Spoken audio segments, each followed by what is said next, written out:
Broke ass nigga, what you do today? The young OG, bitch, I talk more shit than Dogface. The most dangerous voice in Detroit is running all over the YouTube streets. You better look over your shoulder, because you never know who or what's going to get it next. Because Dogface TV is in the area. 5, 4, 3, 2, 1. Let's go. Mic check 1 2 1 2. This is Dogface Calderon, public figure Boogie, starting off the show with amazing clarity down there. Hey, listen, the YouTube streets, we back, and we have our favorite soul sister number 1.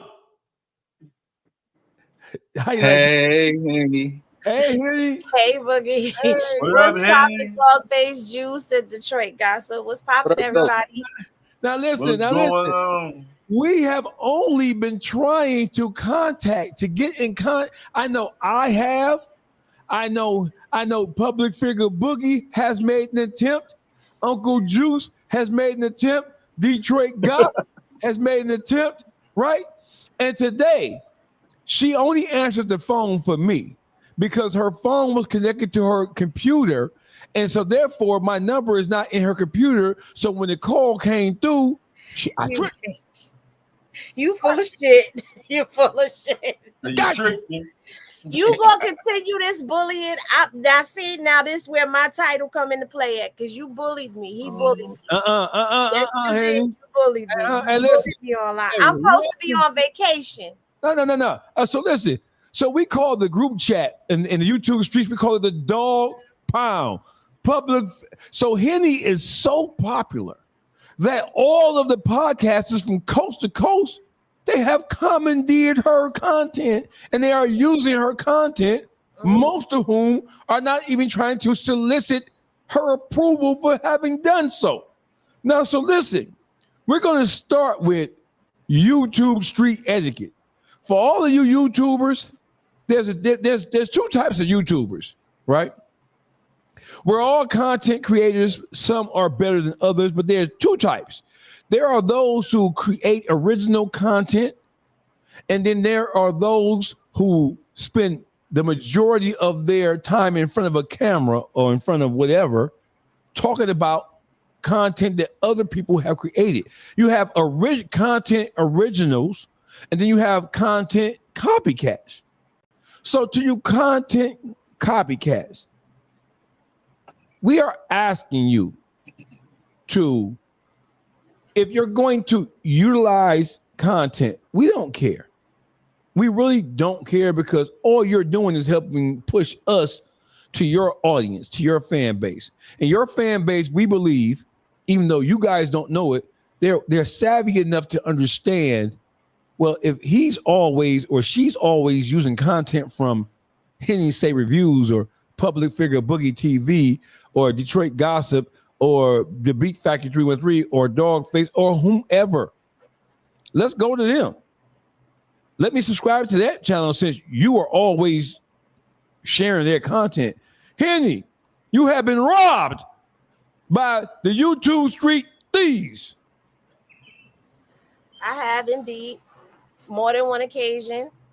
You know, I get reports back to me from people that, you know, follow and subscribe. Part of the Henny Gang. Shout out to the Henny Gang. They'll be out here perusing around, and then they'll send me a clip. They'll screen record something. They'll send it to me like, hey, you just said this morning, or hey, this person is doing the same exact video that you just did. They're doing the same thing verbatim.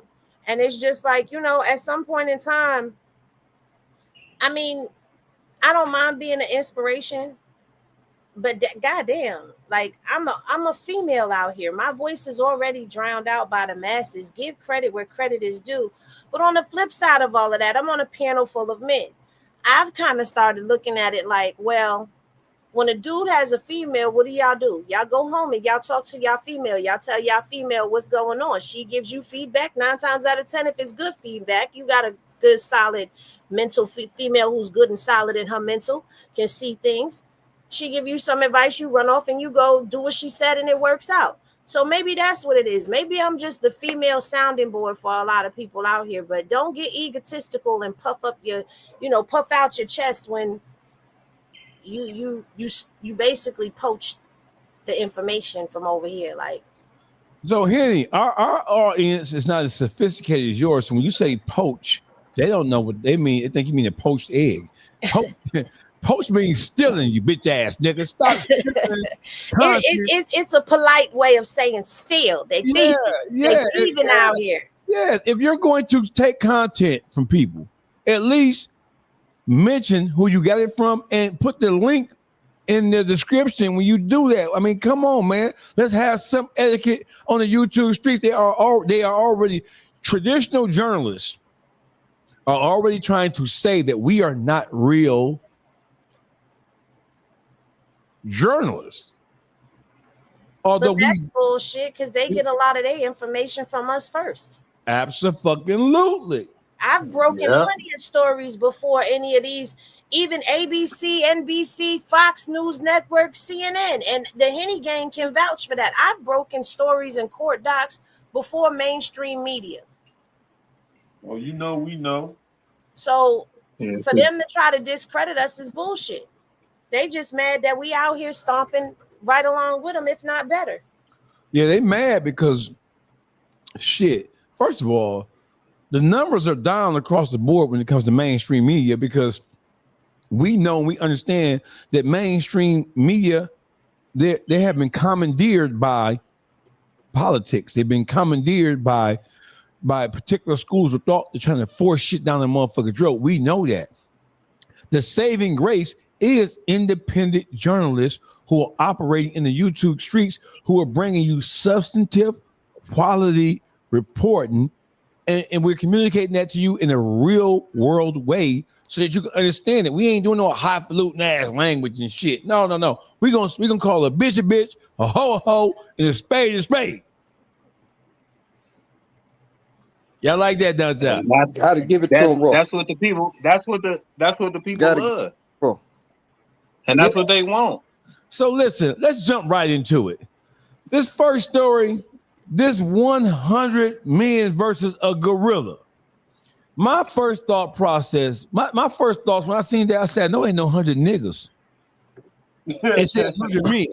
I said, I know motherfucking well there ain't no 100 niggas. It better not be no 100 niggas. That's what I said. It better not be no 100 niggas. ER. Fight no motherfucking gorilla, because that's some racist shit. And then I'm learning that it's not necessarily 100 black men. It ain't. Is it black men or just men? They just say men. Just men. They just say men, man. 100 men, and 100 men ain't beating no one gorilla. You need an equalizer. Well, let me know who came up with this. So listen, everybody who I know, they are saying that 100 men, even in moderately good condition, can fuck a gorilla up. So a full-grown silverback gorilla is 400 pounds, and I think they say it is 10 times as strong as a man. So 100 men all converging on a gorilla at one time or in waves, the gorilla is going to get tired. Not before he break a few niggas' shoulder blades. Listen, dislocate a nigga jump that way. Who gonna even with a gorilla? Listen. Even with a gorilla getting tired, it got the resources around him to get away from you niggas, and y'all will just have a stare off until he get right. Y'all want to hear something though?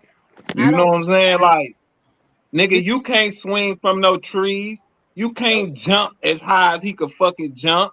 You can't run 25 miles an hour at 400 pounds. You niggas don't even want to stand in front of LeBron. You not finna stand in front of this motherfucking monster right here. What is you talking about?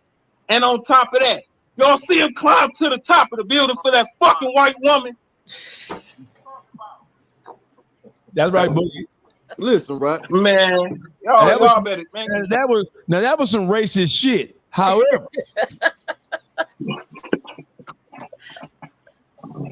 that was racist, Boogie.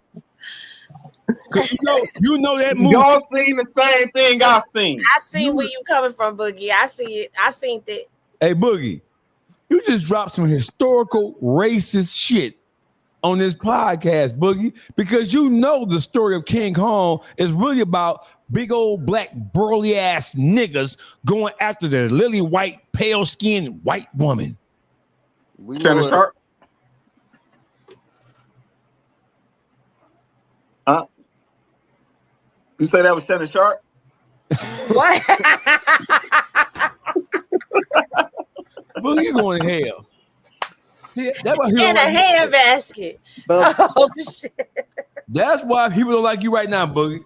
I can see why. I used to be wondering, but I can see why people don't like you. I can see why. I can see why people don't like you, Boogie. I used to be wondering why there's so much negative shit going on with you, but I can see why, Boogie. You always making racial, sexist, misogynistic, narcissistic ass goddamn comments on YouTube. You don't feel ashamed? I ain't did. Tony, I ain't did nothing. I ain't did nothing. And then you're gonna say you ain't did nothing. I ain't did nothing. Listen, I ain't got nothing to do with this, okay? I got bullied to come on camera. That's my story, and I'm sticking to it. I ain't got nothing to do with this. No, Henny. I'm sipping my water. Boogie is your creation. He is your. Why you gonna put Boogie on me? Because he get his rude, obnoxious, upfront, disrespectful nature from you on YouTube. Oh. We don't blame it on the female in the room. Boogie was like this before Henny came over here. Listen, we like Diddy and Shannon Sharp. We blame everything on the women. men no longer in this society have no responsibility for nothing.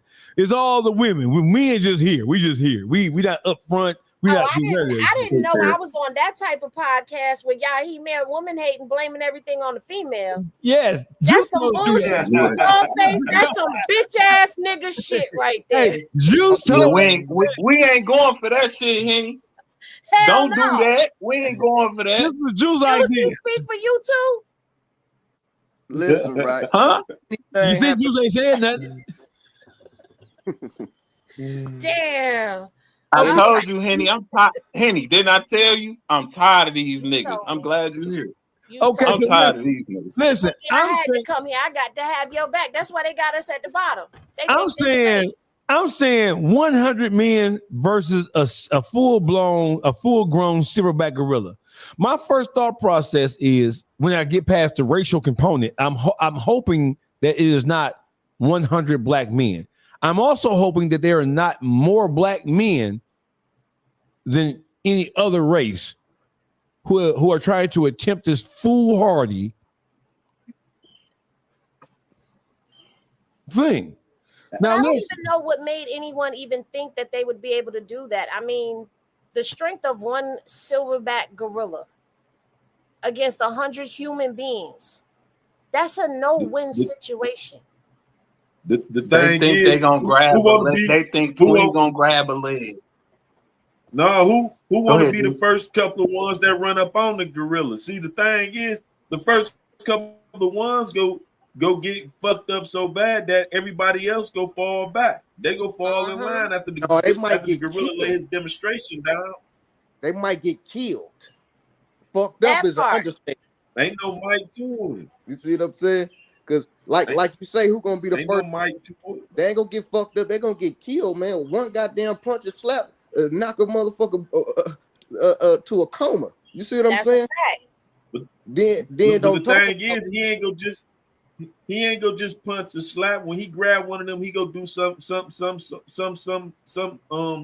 vicious to the motherfucking human body that motherfuckers gonna be like, oh hell no, he ain't playing fair. Like tear a whole body apart or some shit. Hey, listen, these coward ass niggas can't even jump a nigga in the club, right? You see? Thank you. These cow and listen, I have been in prison, I have been in battles. Listen, man. So if five, listen, I was in the club a couple of years ago in Detroit, and 5 niggas tried to jump me, and they couldn't do nothing with me. You know why? Because when 5 niggas are trying to jump one person, if you've ever been in this kind of battle before, you know 5 niggas can't hit one person all at one time. Not at all. If you ain't trying to grab him and subdue him and it's hard for 5 people to jump one person. It is. Right. It's hard. If you ever seen it or been involved with it, it's hard because you got to get that coordinated. 5 niggas can't even jump a nigga in the club right drunk. Especially if the one nigga fighting back. You feel me? Oh, I was fighting like a motherfucker. I was knocking niggas back. Right. Boom, boom, boom. Back up, bitch. This shit would take so much planning and coordinating for these guys to be able to dance and move accordingly. Ain't they so goddamn stupid and scared? Don't nobody want to get touched first. You see what I'm saying? And it's You're scientifically gonna need impossible. weapons. There's only one way. You need weapons. Are they getting paid for this, or is this just like a machismo thing? Are they getting paid for this, or no? I don't even think it's a real thing for real. It's a conversation. I think they just talking. They picked 100 niggas. Ain't nobody showing up. Okay, let's hear what this guy got to say. He come with a scientific shit on this shit. Let's see what he got to say. 8 that no one knew we needed. You might have seen the simulations, the memes by now. 1 gorilla, 100 men. Who would win in a fight? The internet has a lot to say. Gorillas aren't built for long fights. They're like sprinters. They explode for about a minute and then they gas out hard. Man, I'm taking that gorilla. Man, do people know how big them silverback gorillas are? Surround it, distract it, get on it, you know what I mean? How are you going to kill it? I haven't heard one logical response or explanation because obviously no tools are allowed. If we have 100 men out there who are willing to die, give me the men. 100 men versus a silverback gorilla. I want to see 100 men versus a critical thought. Okay, here's what's not a critical thought. Let's visualize this for a little bit. We're talking about a 400-pound animal that can grow up to 6 feet tall. According to the experts, the average silverback gorilla weighs somewhere between 5 to 10 times, or is actually 5 to 10 times stronger than us humans. And just like a lot of you are guilty of out there, mostly guys, we have spent way too much time today thinking about all of this, to the point that we actually created a very unofficial Stay Tuned Now poll at work with like 63 to 38% split amongst our team. 63% going to the gorilla. But what do the experts say? Our next guest has over 2 decades of experience studying and researching gorillas. Thank you so much for indulging with us here, Dr. Tara Stoinski. I know this is a weird conversation, and I want to say that this is a dumb conversation, and I'm hoping we can talk about way more pressing matters in a second. But can you just settle this for us real quick? Like, if 100 normal, unarmed guys got into a fight with 1 gorilla, how would it go? Well, it's a very interesting question, and it's been super fun to see how much it has engaged people on the internet. I talk about gorillas all day long, so I love that other people are talking about them as well. I don't think there's a definitive answer, but I have to say that I would be on the side of the humans in this case. Gorillas come to this with, a ton of power, all that upper body strength. You can see them here kind of just smashing people right and left. They've got incredible draw strength. But I think the sheer number of humans that they would be up against, and the fact that humans could hopefully coordinate their behavior, tag team, take a little bit of a rest, while the gorilla would just be going full steam the whole time, would really put the advantage in for the humans. Yeah, I mean, like the fact. Hey, listen, man. The only question that really matters here is who gonna run up on this motherfucker first. That's all I want to know.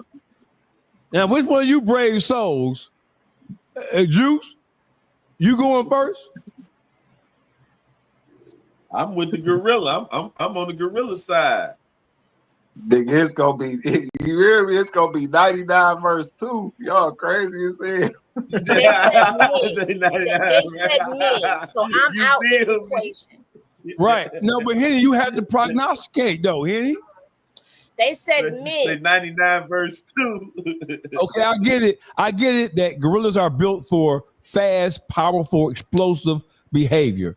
And when you have 100 men who are all thinking, conscious men, and they are attacking the gorilla in ways, hopefully the gorilla will tire out, and then the men can like jump on him and subdue him and hold him. And is this a fight to the death? Because if I was a gorilla, I wouldn't sit and fight 100 motherfucking human. I would punch a few of them bitches, run, hop in the tree, jump down and smash your bitch ass in the head, and keep it moving. See, the gorillas, right? This is their natural thing. They in it to motherfucking win it, in it to fight to the end. Men ain't willing to give up their life.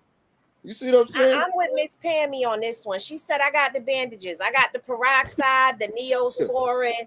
I got the ice packs, and we going to get the stretchers. Okay, who driving the ambulance? Because I'm just here to watch. Transfusions. Right. I'm here to watch the stupidity and know y'all can't have none of my blood. You feel me? Yeah, that Face, would you fight the gorilla? I'm on the gorilla side, and he's still gonna fight by himself. Well, see, listen, I'm a tough ass motherfucker. I'll fuck a gorilla by myself. I don't need no help. So that gorilla bites your damn face off, right? I got canines too. That gorilla gonna fling your ass to the top of the tallest building in Detroit. Not if I got that glizzy, it won't. Not if I got that glizzy. Now see, they didn't. No, you can't use no weapons. No, ain't no weapons, nigga. Take Ain't that no ass weapons, whooping. nigga. Take that ass whooping. No, me and the gorilla, I need a gun to even the fucking score. What do you mean? I need a firearm. I can't have a knife or nothing. No, because first of all, you going over there to go fuck with the gorilla. The gorilla ain't come over here fucking with you. You want to hear something though? I think it's gonna be 100 jackasses that try that. If they human beings are especially stupid, so I think this is going to happen. I thought they was talking about, a gorilla as far as a big ass person. That's cool. That's what I thought. I didn't know they was actually I'm gonna talking be about a real sitting behind one. the camera, and I'm gonna make some money off the content. I don't care what the niggas do. And Go ahead, nigga. I need the content. I need it today. Hurry up. Hey, it's gonna be some jackass I really think gonna sign up for this shit if they make it happen, man. For real. If it's a real thing, people gonna be first to sign up for that shit. Dummies. Wack100. Henny, I'm going to start with you again. My dear, is it sexist to call you my dear? Is that like little girl in you by saying my dear? No, I don't take it that way. In the world we're living in now, when people like honey, babe, my dear, some black women, it's like they get offended. So you're not offended when we say honey, baby, my dear, no, thing, none of that. Boo thing's a little pushing it. You know what I'm saying? That's pushing it. Right now you go a little bit too far. You at the line. So Henny, can you come down on Wack100 ass really? First of all, Henny, has Wack100 personal finances, have they been put on the floor? Do we know? I have put them on the floor.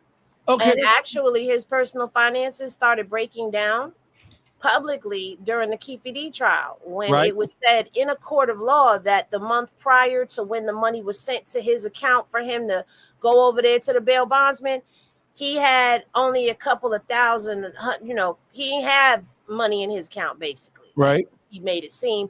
And then it came across my desk not too long ago that he was evicted from the studio, that he had a defaulted business loan that he never paid back.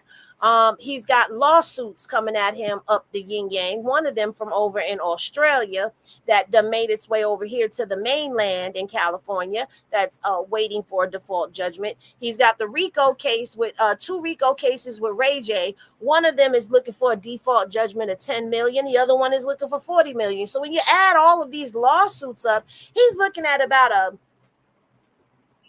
quite a few million that he will never see in this lifetime ever. Okay, so look, Henny, as adults who are all business people, right, in our own right, I think that we now know that people hide their assets, especially when they're faced with civil litigation or criminal litigation, especially civil litigation. So could Wack be trying to play creative bookkeeping, like he is broke?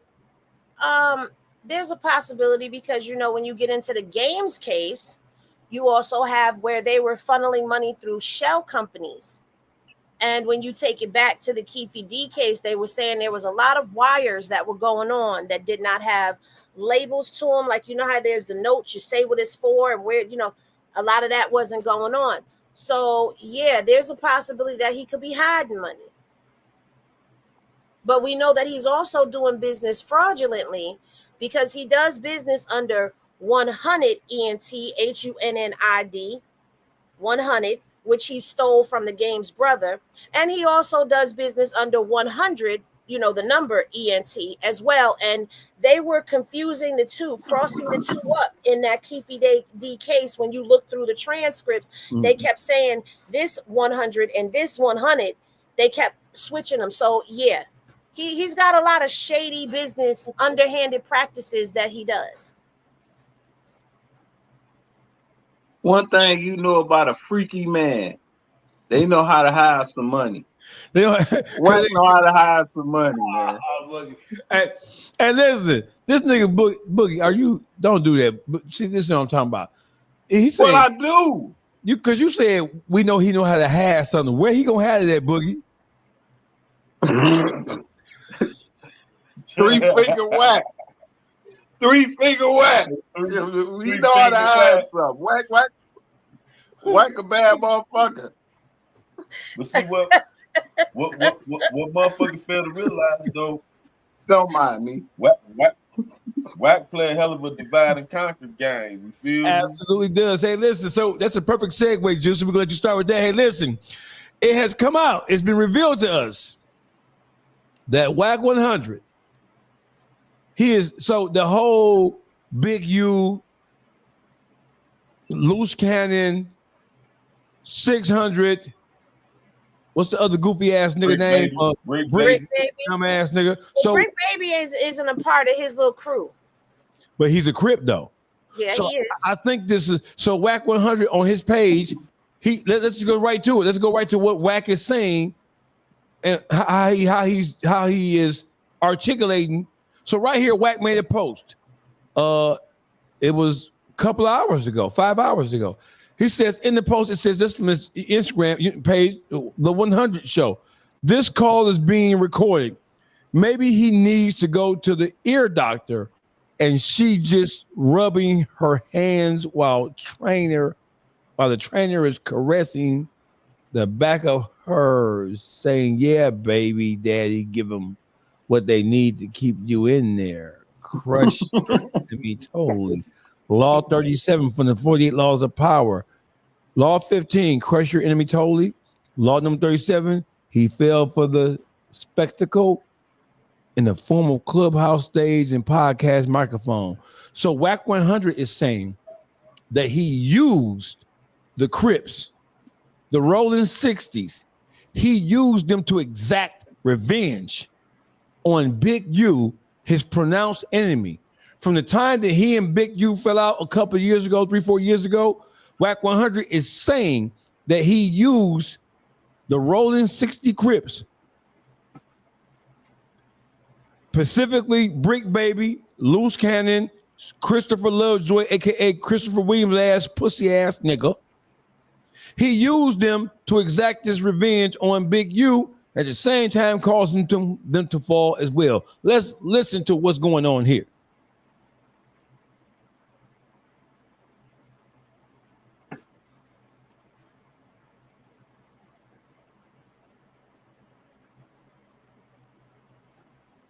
Press the little yeah.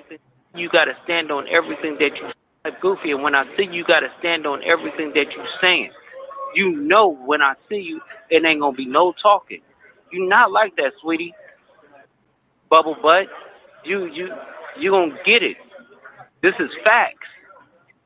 You know see you gotta stand on everything. You gotta stand on everything that you goofy, and when I see you gotta stand on everything that you saying. You know when I see you, it ain't gonna be no talking. You not like that, sweetie. Bubble butt. You. Now he lost me. Now the bubble butt thing really just took me out. You hear me? Now what it is? He's sitting there going through withdrawals, and now he realizing he been played. You feel me? In a greater sense of things, though, right? Wack actually showed loyal to his set over all this. When people were saying that he was confused, he don't know what he got going on. the end game showed what he was doing. For real. Everybody was talking like, damn, Wack confused, why he always running around with them. You see what I'm saying? So maybe he had the go ahead to go along with this long ass plan that he said. That's how I'm looking at it. He just set that out on it. He just set out on the mission, and he completed his mission. His whole goal was, how can I destroy Big U? He couldn't do it with Bloods and Crip beef. You feel me? That wasn't gonna work out. You feel me? So what he did, he utilized Big U on soldiers. As Big U made enemies amongst the 600s, he utilized them. Wack went about his business, unfriended them 600s that he fell out with. You feel me? And his whole plan. That's why he made the statement he made that Dogface just read. He got that from the 48 Laws of Power. I'm a friend. I'm a enemy of my enemy is my friend now. You feel me? So he fed them dreams and made them think they was part of his crew. He built them up and then got them, and he single-handedly walked each one of them to all them big platforms.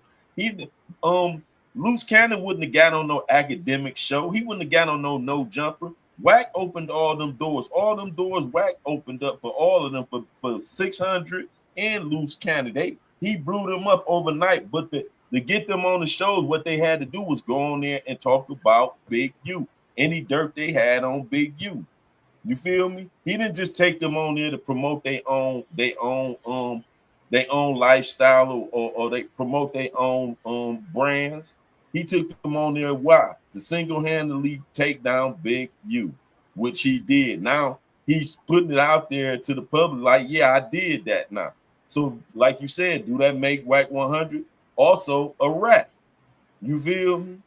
Because he co-signed the snitcher. He put them forth, so he masterminded the snitch program. You feel me? If you ask me, book 2 though, right? He definitely took that from the book 2 because it states go about all costs to eliminate your enemy. You see what I'm saying? He did that.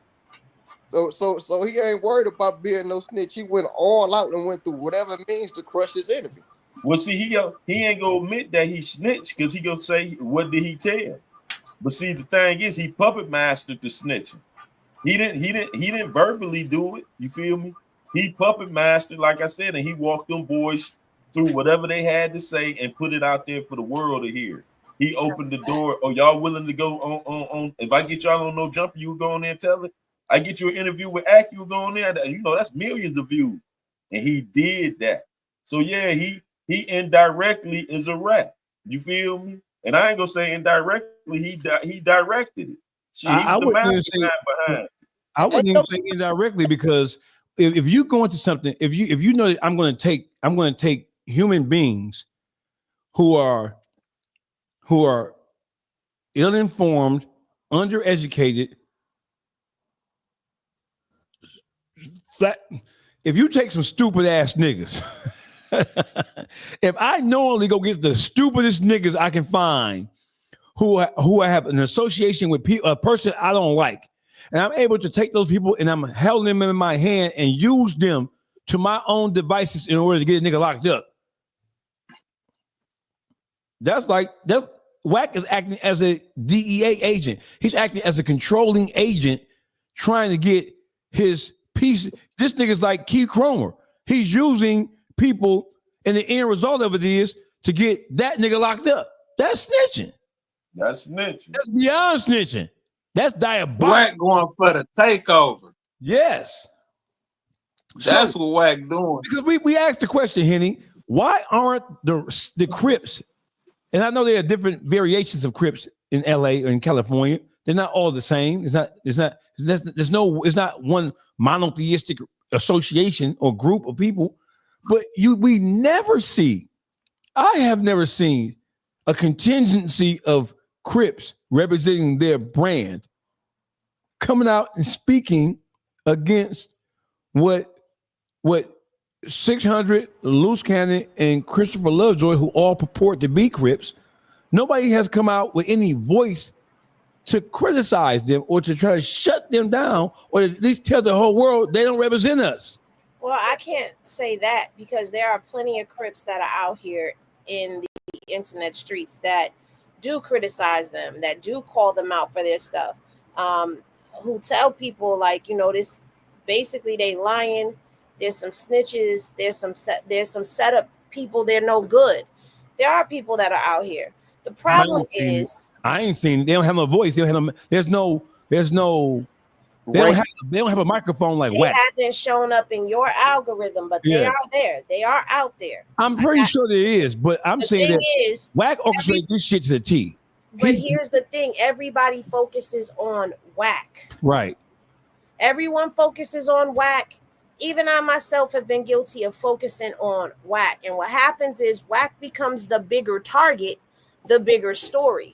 So they become like the flunkies and the little sideshows to the main attraction, which is Wack. So he's basically dominated, even in a space where they should be held up here to be held accountable. They get pushed down here and he gets pushed up here, held accountable. Does that make sense? It makes perfect sense, but at the same time, so no Crips can go to. So if that's the case, there are no name-worthy Crips who could have went on No Jumper right there in California with them. There's nobody from the Crip organization who's standing on high that could have got somebody, because how he got Christopher Lovejoy, Loose Cannon, and not so much Brick Baby, but specifically Loose Cannon and Christopher. He turned him up. But let me ask you this. First, if Wack is like this with Adam, don't you think Wack could get in somebody's ear to stop someone from going up there? If you're saying that, Henny, if you're saying that this is how, so we first of all, we have to admit a couple of things if you're going to say that. You are acknowledging that Wack orchestrated this whole thing in the deep recesses of his mind.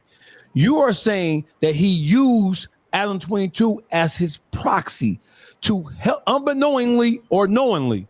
We got to talk about that too. Did Adam 22 unknowingly walked into creating the atmosphere that Wack100 could use to set this whole thing in motion? Because it all started on No Jumper first. No, I think Adam started on Clubhouse. Well, it started on Clubhouse. It morphed into his podcast, And then he moved on to Adam 22. So it's always been my thing where I feel like when all of that stuff happened at No Jumper, it's like I had told you, I was asking the question of who was in the trick bag. And I ultimately came to the conclusion that not only was Loose in a trick bag, Adam was in a trick bag, but even content creators have been put into trick bags to run narratives because he runs a lot of plays. Now, when you start getting into the 48 laws of powers, let me flip this question back to you. Has he not moved in those ways? Yes, he has. So then to say he strategized and planned a takeover of No Jumper to have a major influence, that would be accurate. That would be accurate. Yes, that would be accurate to say he played Adam out of his position. That's true. Right. And now he finna get ran out of LA. He know by, Adam was by going Travis for likes. He know Adam going for likes and views. So he used Adam like, I'm gonna get this is a good show. It's gonna get you them numbers, it's gonna get you them views. Adam so mesmerized by that and thinking him and Wack so buddy. Wack setting all of them up for the slaughter. You feel me? He going in for the juggler for the takeover. You feel me? And you have a white boy from God knows where, who thinks that he's actually Adam's issue is his problem was, and this should be the proverbial downfall of No Jumper as a platform, even though I know it won't be. But now I think that they have taken such a credibility hit. That shit is like the WWE, and it's been that way. But Adam 22, you are walked into this whole FBI, DEA thing by somebody who's more street orientated, more street savvy, more manipulative than you. You thought that because you had the platform and you saw that money coming in, you were not concerned about what your platform was turning into. You let Wack100 come in there and take over your entire platform. And you never saw any Bloods on there at all, for real. You saw most of they were Crips, most of them. I think the only Blood you see on there is Munchie B. That's it. Hold on. The GD Network. I suggest you go check my channel before you come up here talking about I'm a Wack100 dick rider. Who said that? Wait, who? Because you clearly don't know who I am. No, hold on. And you clearly don't know that I don't fuck with that nigga on no level. Hold on, wait. Who said that? What is that? Hold on. What GD Network? Now, I'm gonna need you to apologize, GD Network. If you have offended Henny by making the comment, let me see what the comment is. I'm gonna need you to apologize, bro. I'm gonna give you 20 seconds to apologize to Henny. I don't know whose channel he on. He on mine. He on somebody's channel talking about she must be a Wack100 dick rider. First of all, y'all got duped by this shit because don't nobody ever pay attention to nobody when they gave warning. No, I got it. Warning comes before destruction. And there's been a plethora of people out here, no matter how big or small their platforms may be, that have been out here talking against Wack100. So if a nigga like Wack could pull some power moves on you, you get what the fuck you get. And that's just what it is. Okay, so he said, call me a dick rider, nigga, you can suck my dick. How about that? Hey, dog, with all due respect, do what you're gonna do, my G. Well, I mean, you leave me no choice, brother. You have been a supporter of the movement, but if you have offended my dear sister, brother, I have to do what I have to do. Let me see what he say. I apologize. He said he apologized. No, I think he said I ain't apologizing. He said apologizing. No, he said I apologizing for show. I don't know if he's really apologizing or not. But let me explain something to all of y'all out here that feel some type of way. A lot of y'all come and tell me that I need to stay out of man business and I need to stay in a woman's place and all of that. But y'all say that shit because I'm intellectually superior than a lot of y'all motherfuckers that be out here talking shit to me. I put shit together very well. I'm very intelligent and I'm very articulate. But what you're not going to come up in here and do is try to insult me on nobody's platform. Do your homework and do your research on me. And understand the reason I go so hard at Wack is because he threatened me. He threatened my kid. Well, you understand? I'm confused here because... No, you part of the YouTube streets. And no. Here where the confusion coming in at. That's like saying I'm a Wack100 dick sucker then. Because he don't want to hear nobody saying that this nigga ran game. That's what he did. And those of us who's smart enough to stay away from this nigga, watching him run this game. The people that are involved getting the game ran on them can't see the plays. But those of us who are outside looking in, we see the play very well. Well, this is why I say you need to apologize, G Network. If you go to the page, it's because, listen, Henny has been a spot-on prognosticator, and she has been. Me and Henny came into each other's acquaintance because we were both going at Wack and exposing Wack. So how I'm lost as to where you would get that from. That you must be having a bad day or something. He ain't making no logical sense at all. No, I mean, listen, that's like saying, I have argued with Wack100 on Clubhouse. I even was brave enough to go on his Wack100 show when they thought he was lining me up. I've had phone conversations that are all a part of the YouTube streets. I'm lost as to Henny been exposing the fuck out of Wack100. Yes. For about a year now. For over a year. So I'm lost. I'm genuinely lost.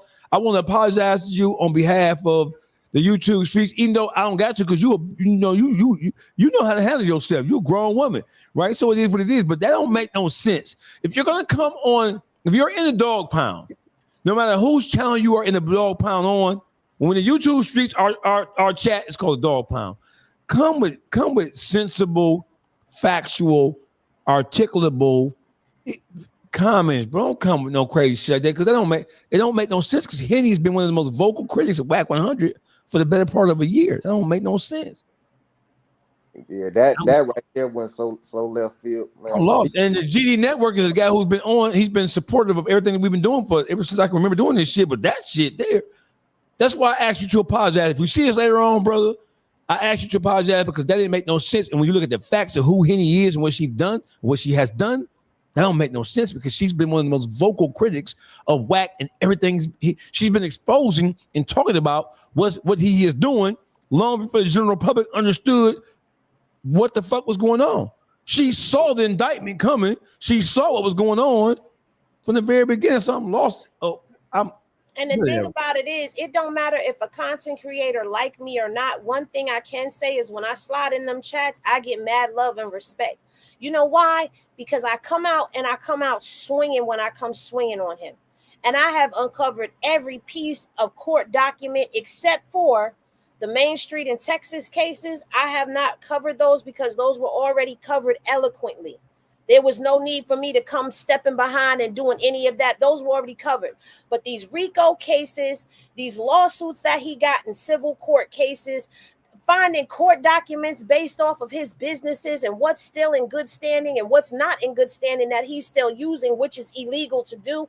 I have gone deeper than everybody has on his public records and exposed him on multiple levels, not just the lies and his social security number. We don't give a fuck about Crater Face. And the thing that was offensive about that is you're calling me a dick rider.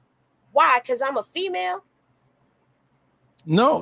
Because I'm a female? Or is it because I made sense? And no, Henny, a dick rider is somebody who own a motherfucker dick, like kind of like what niggas is doing with Street Lord Wine. Different subject, but a dick rider is a motherfucker who gonna ride with a motherfucker despite evidence or despite information that speaks contrary to what somebody is saying they are or who they are. A dick rider is a nigga who just going blindly riding with a motherfucker. Ain't that what a dick rider is?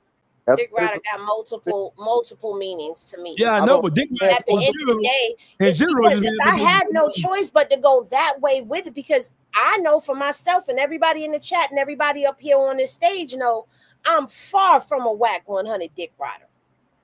A dick rider is a fan of somebody. And I'm far from that. A fan of somebody, no matter what the fuck evidence or what information is put forth showing a person is not that. A dick rider is just a fan of somebody. How can she be a dick rider when she has been critical on high? I'm so critical that nigga won't say my name. That nigga scared to speak my name. And that's a fact. But I hate. We have to learn. So listen. So the one thing about the YouTube streets that we live and we pay attention to these comments. We pay attention to what's going on in the dog pound chat, right? So that's what makes us fluent. We ain't just recording shit. We going live. We strong enough and we wise enough and we got the heart to go live. We go live. So if you want to say something to us, whether we like it or not, we'll address it. But if you get beside yourself, we gonna get in your ass. That's just as simple as that. You can't get mad at that. You said what you said. We're gonna say what we gonna say. It is what it is. Wack100, he walked the Crip organization as a whole into I knew it was over when he got the guy. When Loose Cannon went and got the guy, he used Loose Cannon and used his status amongst the Rolling 60s, his status amongst the gang culture in LA as a whole. He used Loose Cannon like a cum rag. That's nasty work. He used him. He jacked off in Loose Cannon's proverbial mouth. Without a doubt. And Loose let him do it. The thing You want to hear something though? Loose he out thought Loose and them. That's what it was though. He always picks the ones who are slower than him. Look at Yes, look at 600. Look at all the people that sit up underneath of him. Those the dingleberries. Okay, so when you go look at who he surrounds himself with, these the people, the dumbest possible human beings. They're slower than him, and he got something over them. I don't care what nobody says. Yes. Yeah, you just hit it. You got to be able to get something over your head. And the reason I say that is because let me tell you the secret weapon about Henny. And I can say this with confidence. If I give you my government name You could run that shit forwards, backwards, sideways, in every way, including Sunday. And you ain't gonna find no smut on my name. You ain't gonna find no record. What you'll find is that I sued the police department for wrongfully raiding my house. What you may be able to find and may not be able to find is that I was in some domestic violence stuff with my younger two's father, which I've spoken on. You ain't gonna find where I'd have snitched on nobody. I haven't done any time. I haven't been incarcerated. You can't find no smut on me. And that's another reason why that nigga won't say my name. But if he is quick to have a beef with you and go pull your records and pull that shit out and smut you out online, that goes to tell you that if that's how he does war, that's how he does his puppets. I got some shit on you that's going to make you sit right here. Exactly. Because the minute you step out of this box or the minute you don't serve my purpose any longer, I'm going to expose you. That's exactly what has happened. And just to piggyback on what you just said, that's exactly what just happened. First, he builds them up. I'm going to take you to No Jumper. Don't you want to be on No Jumper? Wait, hold on a second. I'm going to put you on Clubhouse. Don't you want to be on Clubhouse? And I'm going to use my drones, my minions. I'm going to use my spies to, even if you, because Loose Cannon has, dare I say, he is not the most articulate amongst us, right? Loose Cannon, verbally, I don't know what's going on in his mind, but when Loose Cannon opens up his mouth, he gives me stupid nigga vibes. He gives me third grade dropout, never forced to learn how to read out loud vibes. He ain't drop out. He was in the same class all day. He ain't never switched class like regular people. He was in the same class. In the basement. He was in that basement. They had him in the same class. He didn't even go to lunch with the rest of the kids. They brought him their trays. Who wore that helmet for real? Listen. This motherfucker Loose Cannon is the stupidest nigga I've ever seen. The whole sweet thing, that shit is an expression of a locked mind. That whole sweet, that shit, it smells and it reeks of learning disability. But see, look at how hard he beat him in the head. This nigga that made him his son godfather. So now this the dude that you done made your child's godfather that's out here exposing your chick and exposing you. Now he done flipped the switch on you. But that was your brother. You loved him, right? You loved him. He gaslighted the fuck out of Loose Cannon. Listen, he walked that nigga through the depths of hell. Didn't he though? He built him up. He put him on Clubhouse. Loose Cannon could never have been effective on Clubhouse because I'm gonna tell you what they tried to do to me. On Clubhouse, they tried to line me up. They invited me on there, and then they tried to attack me with his minions. But you could attack me, bitch, because my mind worked too fast. And I'm fast like with this too, right? So you couldn't get out on me. That's one. Number two, when they invited me on the Wack100 show, I knew it was a trick. Boogie, Juice, Gossip. I said, I'm gonna go on there, even though I know they trying to line me up. Because there's nothing you can say to me or about me. You don't know 42 Doug, lie. You don't know blah blah blah, lie. When we was in Atlanta, lie. They watch my YouTube and watch my Instagram to look and see. You can look at my Instagram when it was open and you know I'm moving around. So they did all that research, all that reconnaissance on me. And so he tried to line me up on the Wack100 podcast, and it didn't goddamn work. With what's the other nigga name? No Cash Rules, with the teeth get knocked out? The Spy.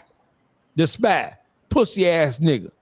What's the other My name? nigga talking about he was eating some Ruffles, lying like a motherfucker. He ain't had no front teeth. Yeah, no How teeth. the fuck you was eating Ruffles? Cutting your gums. A Ruffle, a bad motherfucker with no teeth. A Ruffle will cut your motherfucking gum. Be bleeding by the mouth. But he was Hold on, Dollface. Hold on. Let me address this because I'm seeing some of my people. What they saying? So wait a minute. The title on the video, right, says Dogface bullied me. Right. On They the mad YouTube at streets. They But mad at that's because he bullied me into coming out of vacation to come live. That's what he bullied the shit out of me to come on here. They mad at me. They get mad. They mad at me. I He did. said we came in here ready to mob down. Like, Yeah. Now, see, listen. The one thing you're not gonna have in YouTube streets, we don't turn on each other. We ain't with that shit. We had to dismiss and remove some bitch ass, pussy ass, hoe ass, gay ass, fuck boy ass niggas from the YouTube streets because they were operating with a motive and they were operating out of jealousy, envy, and a deceitful nature. But you'll never find what you see here, this ensemble here. If I got a problem with Henny, I'm gonna call Henny number like Henny, blah blah blah. I'm never gonna use my platform to sneak diss nobody. First of all, Henny is one of the strongest voices on YouTube globally when it comes to matters of urban involvement, urban affairs. She's one of the most, and I ain't just saying this because she's right here. I reached out to her. She didn't reach out to me. I sought her out after watching her, after being made aware of her commentary. And I said, this is somebody who I want to talk to and go over shit with because she has a brilliant mind. So, hey, the Henny, the bar, y'all relax on me. I ain't did nothing. Y'all come. Henny gang, fall back. It's all right. It's all right. I was just telling y'all I got bullied to go live, y'all. I got bullied to go live. Right. They had their claws out. No, but thank you. And people will tell you I don't view myself as that. I just see myself as I'm just a female that gets up here and calls it as it is and uses my platform. But I appreciate what you said, and I thank you. Yeah, that's just a fact. I'm not trying to. That's not an over embellishment, and that is not a compliment based on what we're seeing happen here. We've had conversations off air when I said I call Henny like Henny today. I call Henny. We need Henny. We need Henny, right? So I call Henny, and she doesn't normally answer my phone calls anymore because. Would you stop saying that? That is not true. What happened with important niggas? You know what? I don't have no niggas. Okay, there you go. See, there you go trying to start some shit. Henny, you a nigga too. You a man in woman's body. What are you talking about? You a nigga. Fuck is you talking about? You a nigga too. No, she's not. I've been on vacation. You're a pretty nigga. You're a pretty nigga. No diddy. But you a nigga too, Henny. Hell no. We all niggas. No, don't do that. Okay, don't do that. Don't do me. Don't do now. You call me talking about you don't love us no more, and then gonna call me and you got Juice and Boogie and Detroit Gossip in the background. That's right. I got bullied to come live. I'm supposed to be on vacation. Damn it! Supposed to be. Don't nobody believe strategizing. If was a fifth, we all be drunk. You feel me? You feel me? Time to go to work. You called, and where am I? Right here. Okay, so Henny, let's get into it. Shannon Sharp. We doing a recap on this. Shannon Sharp. Hey, I said, hey, Shannon. People were saying, hey, Shannon is new to this shit. I'm like, what the fuck is you mean? Shannon Sharp played in the NFL for 14 seasons. He was an all-star. He was a tight end. I'm telling the truth. He was a tight end. Hey, you not gonna come with this slick. Just slick this Shannon Sharp by talking about the position he played on the field. Are you trying to suggest that because he was a tight end? All I'm saying is his end ain't so tight no more. I'm just saying, allegedly, according to Michelle. So he been tampered with. Hey, he started out a tight end and now he a loose booty. I don't know how that goes in the world of NFL. Maybe y'all can tell. He loose cannon. He the loose cannon. He a loose cannon. This shit don't make no sense. Listen, seriously, this is diabolical because I watched this woman on Tasha K and she, was over the phone interviewing with Tasha K, and she was, boasting about how she introduced this type of sex play into Shannon's life, and she liked to partake in grocery activities, and then of course Tasha gonna ask the questions that we all wanted to know, and Michelle confirmed, according to her, he allegedly likes 2 to 3 fingers to stroke his prostate, similar to Wack100. So she was very proud to say this. She also went on to say that Shannon Sharp never went down on her, but he did enter her back door and she pooed all over him.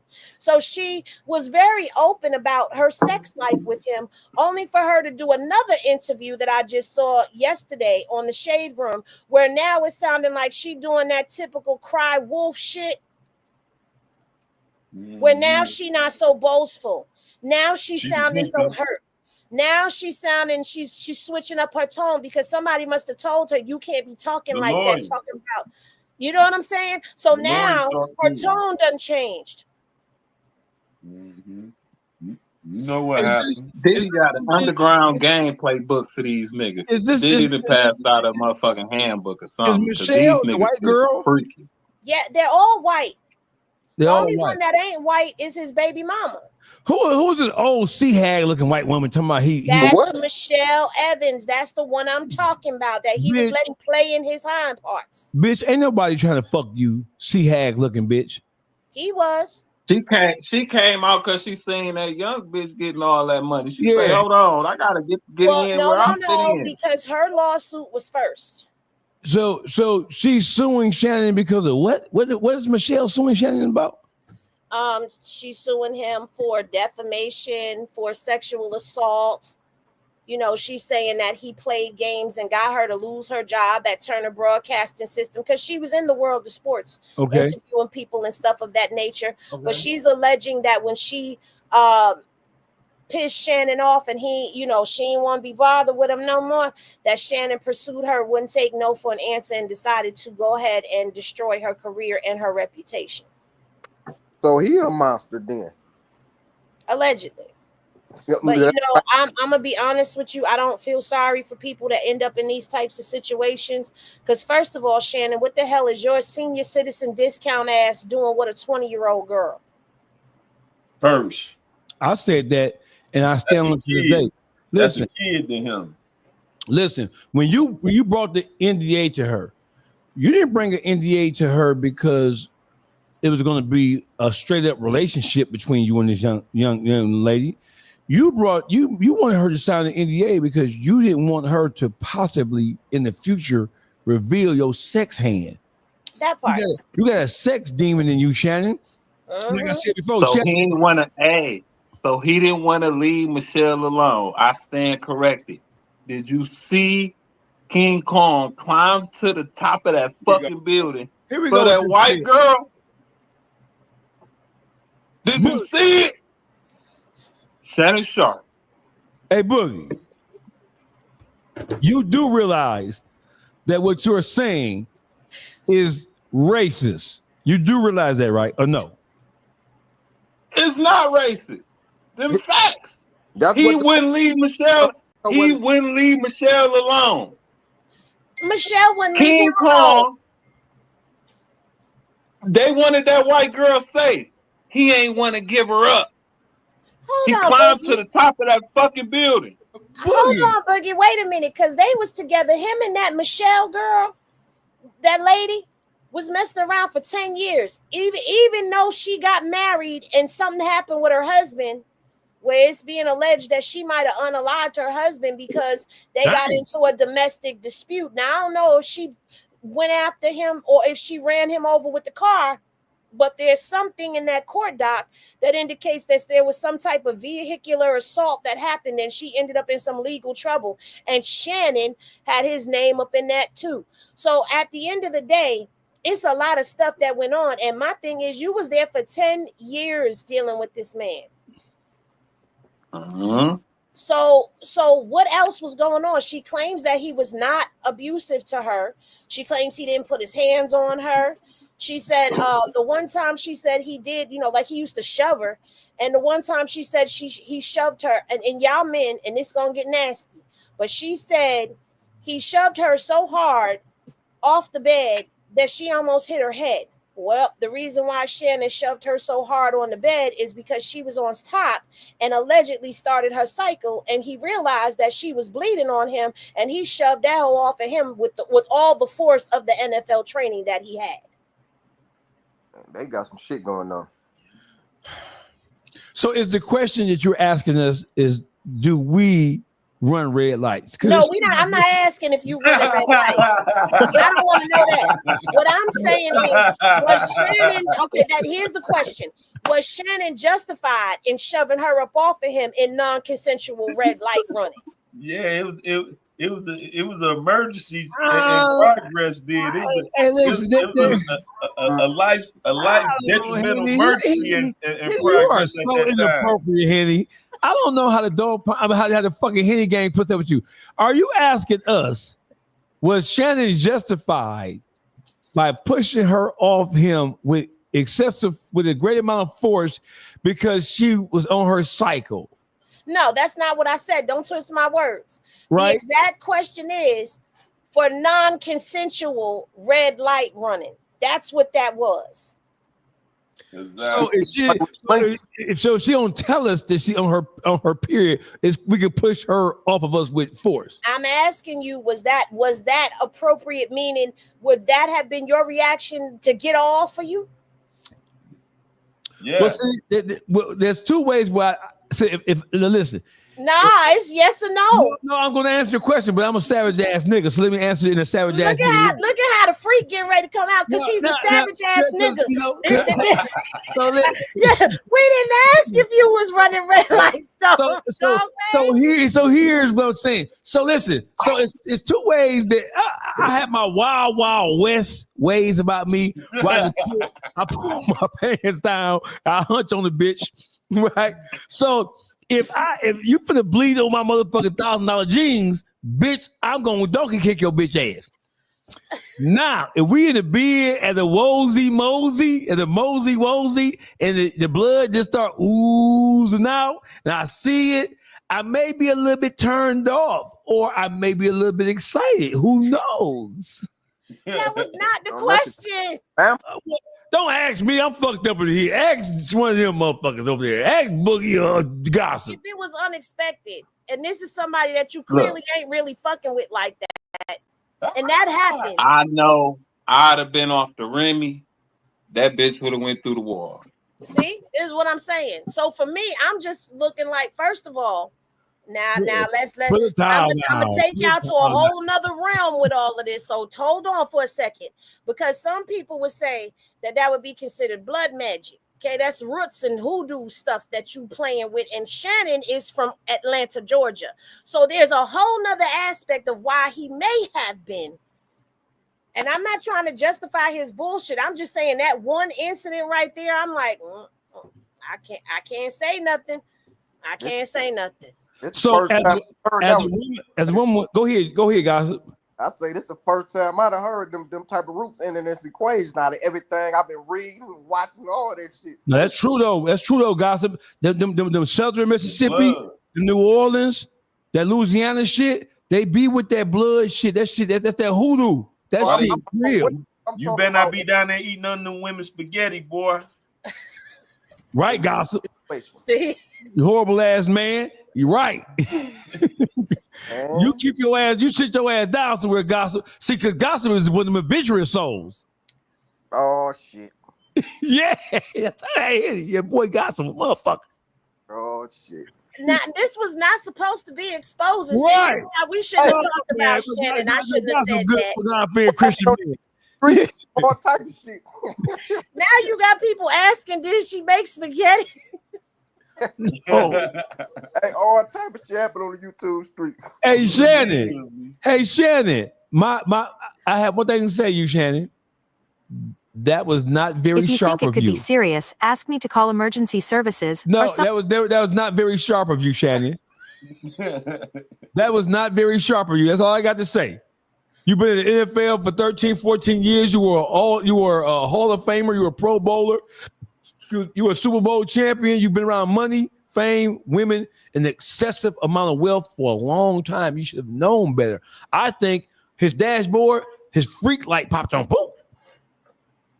When she refused to sign the new young girl. When she the new young girl. I don't know about him doing all of this with the new young girl, but this is with the other girl, the Michelle girl. Oh, and that's not the My Michelle from the Instagram video. Allegedly, that's a whole different Michelle, and that's maybe a woman that he still got around him right now to this day. Allegedly. Man, listen, we know that we know. You better get rid of that hoe right now. You gotta go. No, you better keep her. If he still got her, he can maybe use her as if she signed that. If she already signed the paper, shit, you gotta go. But then again, if the young bitch ain't signed the paper, maybe the old bitches ain't signed the paper. Listen. Them old bitches signing papers. The young bitch. Hey, Henny, when Tony Busby's name came up with this young girl, did that change your perspective? Do we now believe that this young girl was maybe coached into this by Tony Busby? Because Tony Busby's reputation is shit amongst black folks. I don't think that it was coaching by Tony Busby all the way, only because Shannon Sharp has addressed this woman. Now, do I believe that he fluffed up some of her allegations? Absolutely. I don't trust that motherfucker. As far as I can see him throw him or pinch him, I don't trust him. But I believe that there was some things that did go down. It's a legitimate case, like as far as her coming forward and saying this, and that. But I think he may have trumped up some of the things that have going on. The only thing that gives a little bit of wiggle room is that NDA. And see, here's the thing that I guess a lot of celebrities have not picked up on. You can make a mofo sign an NDA all day long, and that NDA will uphold. But if you broke the law in any manner and you are making someone sign an NDA, that NDA is now null and void. That's true. In a court of law. That's true. The NDA covers the normal course of information exchange. It doesn't cover anything that shields you from criminal or civil complaints issued against you for breaking the law. Right. Yeah. So an NDA don't mean shit, and plus. An NDA don't mean shit because the motherfucker found ways around leaking shit. Cassie signed the NDA, and what happened? Facts. That's a fact. She signed the NDA, and she got $30 million, and she talking to the prosecutors about Diddy right now. Well, see, the thing is, I believe this young girl, she says in her lawsuit that she didn't know who he was at first when she met him at the gym, but that she knew that she did agree eventually to go out on him. I think once you found out his name, you did a quick Google search and saw that he was going to be a sugar daddy for you. You 20 years old, this old man who's a multimillionaire is hitting on you. It's hard for her to find out. You don't see a quick payday. Of course. And I'm not victim shaming. I'm just saying what the perception could be. What it is though, this whole situation showed that Shannon Sharp fucked up in the head, man. This lady is like a kid from Visual. You see what I'm saying? She had no motherfucking qualities of a woman. She looked like a fucking child. So if he's dealing with people that look like a child, that shows what his inclinations is. So he allowed himself to be walking to whatever come up out of this, man, because that in itself is perverted activities. And it's slightly legal because her age, but it's what he like. And see, the thing is, it's become where, okay, I understand the man is 50, the girl is 35, 40. I understand a little bit about that. Y'all might have some things in life that y'all could kind of, connect on or whatever. But when you're talking about 50 going on 60 and a 20-year-old, that y'all have nothing in common. Nothing. And you met her when she was 19. Y'all have nothing in common. She hasn't even been through life. She hasn't even gone to college. She hasn't explored anything. So at this point, it becomes predatory behavior. Because what is it? You can't hold your own with a woman. So you got to go get a young girl, a young woman, because no older woman will tolerate the bullshit that you do. Like, come on, we got to start talking about this shit in a real way. Because the law can look at that as master servant relationships, just like your boss and the goddamn workers. He is the rich millionaire that's over to her, so he have more say so. They can look at that the same goddamn way. On the Exactly. yeah, he just mentally fucked up in the head, man. I truly believe whatever this situation turn out, and if it turned out bad for him, that's what needed to be for even dealing with her in the first place.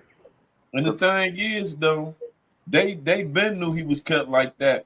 It's he got to rubbing people the wrong way. You feel me? He got to getting cocky with the show. He got more stardom, got more money. He got bolder and bolder around the table, which he offended somebody that wanted to expose him now. You feel me? Because the thing is, he had the nerve to tell that girl, and she recorded, "Oh, I'll choke you in public."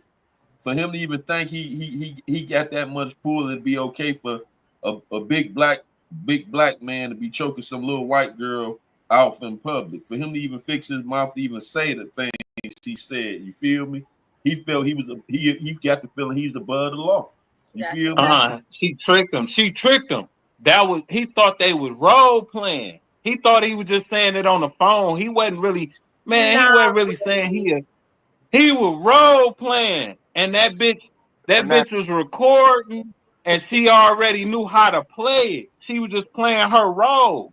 She knew what the fuck was going on. You'd have been better off saying that she stitched that phone call together, because he said, well, I did think that he was sex playing. No, he said you want to be choked. She said, I don't want to be choked. He said, yes. And she like, I don't want to. Listen how she said it. She like, I don't want to be choked.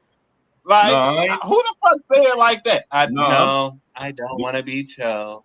But here's the thing, regardless to how she may have set him up and played him, the fact of the matter is he set himself up for that. She didn't put the words in his mouth. The words came out of his own mouth and head. No, he did say it. I'm not disputing that he said it. But any black man know not to choke a white woman in public. He was saying that because they be into role play, and he thought they was role playing, and she was just playing her role to get this recording, to get him to say what he usually say on their regular day. I'm gonna say this, as a female, I will never victim shame, but I see all types of plays that could be possible here. So for me, for once, I'm not taking a side. I'm just pointing out whatever. But as a woman, I can't relate to this. I can't. I just can't relate to this. I'm not saying that means that if somebody sexually violates me, that I'm not going to seek justice, because I will. You don't get to violate me and get away with that. Now, what kind of justice I seek, it depends on what kind of mood I am. Do I feel like being a civilian that day or not? 9 times out of 10, once I tell my people, it may go someplace else and violate me. And I ain't got nothing to do with that. But at the end of the day, I can't relate, and I can't have empathy or sympathy on a man who was old enough to be her grandfather. Thank you. I ain't got no look. I don't got no sympathy for him. But I see the play that was ran. I see how she did. RM in the chat said, you play with kids, you get child. What'd you say? He said something about playing with kids and getting childish games. Play with kids, get childish games. That's what you do. You played pussy, now you getting fucked. I can't. I'm sorry.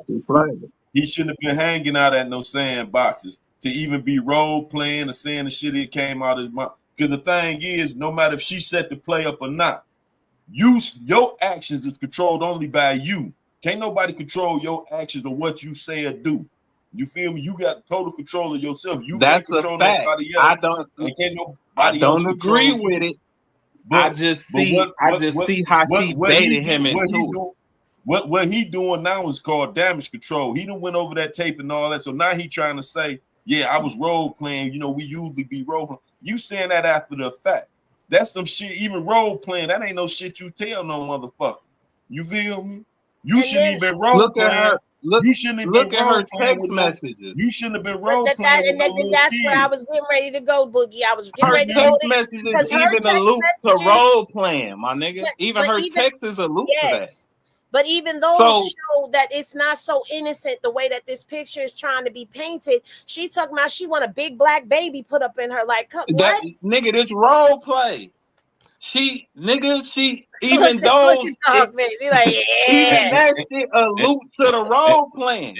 And the thing is, he shouldn't have been role playing no motherfucking way. You With see no what playing 20-year-old girl. with a 20-year-old white girl. You see what the role playing Here's the question. Well, now we gotta get on Leonardo DiCaprio. We had that. Yeah, first of all, Because this bitch is younger than that. So listen. It's inappropriate no matter what race, It's what fucked race up. and who it religion is. you are. It's even inappropriate for a woman to be 60 years old dating a 20-year-old kid. It's inappropriate. And we got to start putting that shit on the forefront. And sometimes you get what the fuck you get when you go fucking around where you shouldn't be at. So Henny, listen, when we talked about these kind of things, right? When it comes to black entertainers, celebrities, personalities, in this country, we always have to.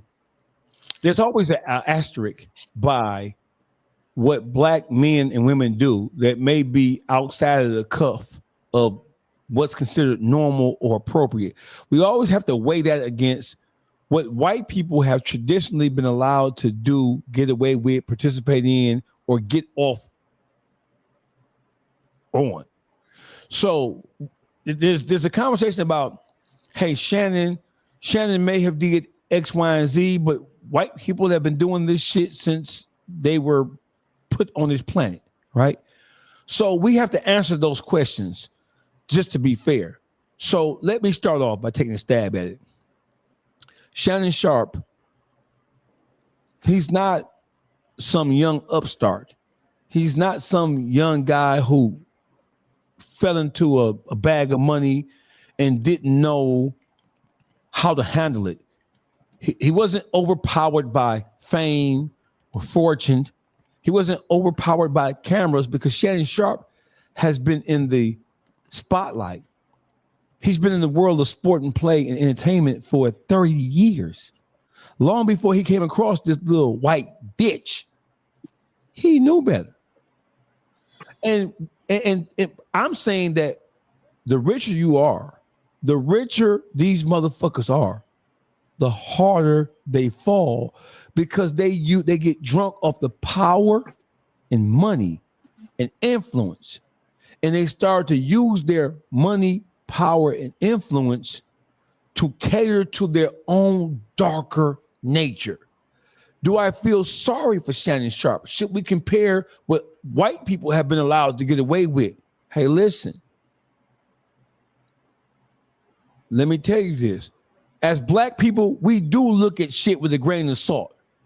But at the same time, when a black person becomes the devil himself, then you get what the devil get.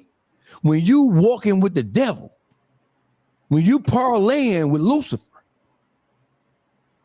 when you flying high with the devil himself made manifest, and the devil himself made manifest decided to turn on you and snake you like his nature suggests that he will do, then whatever you get, Michael Jackson, O.J. Simpson, P. Diddy, T.D. Jakes, Will Smith, Jada Pinkett Smith, y'all out there fucking with them hunkies, with that freak ass shit y'all got going. When them y'all not white.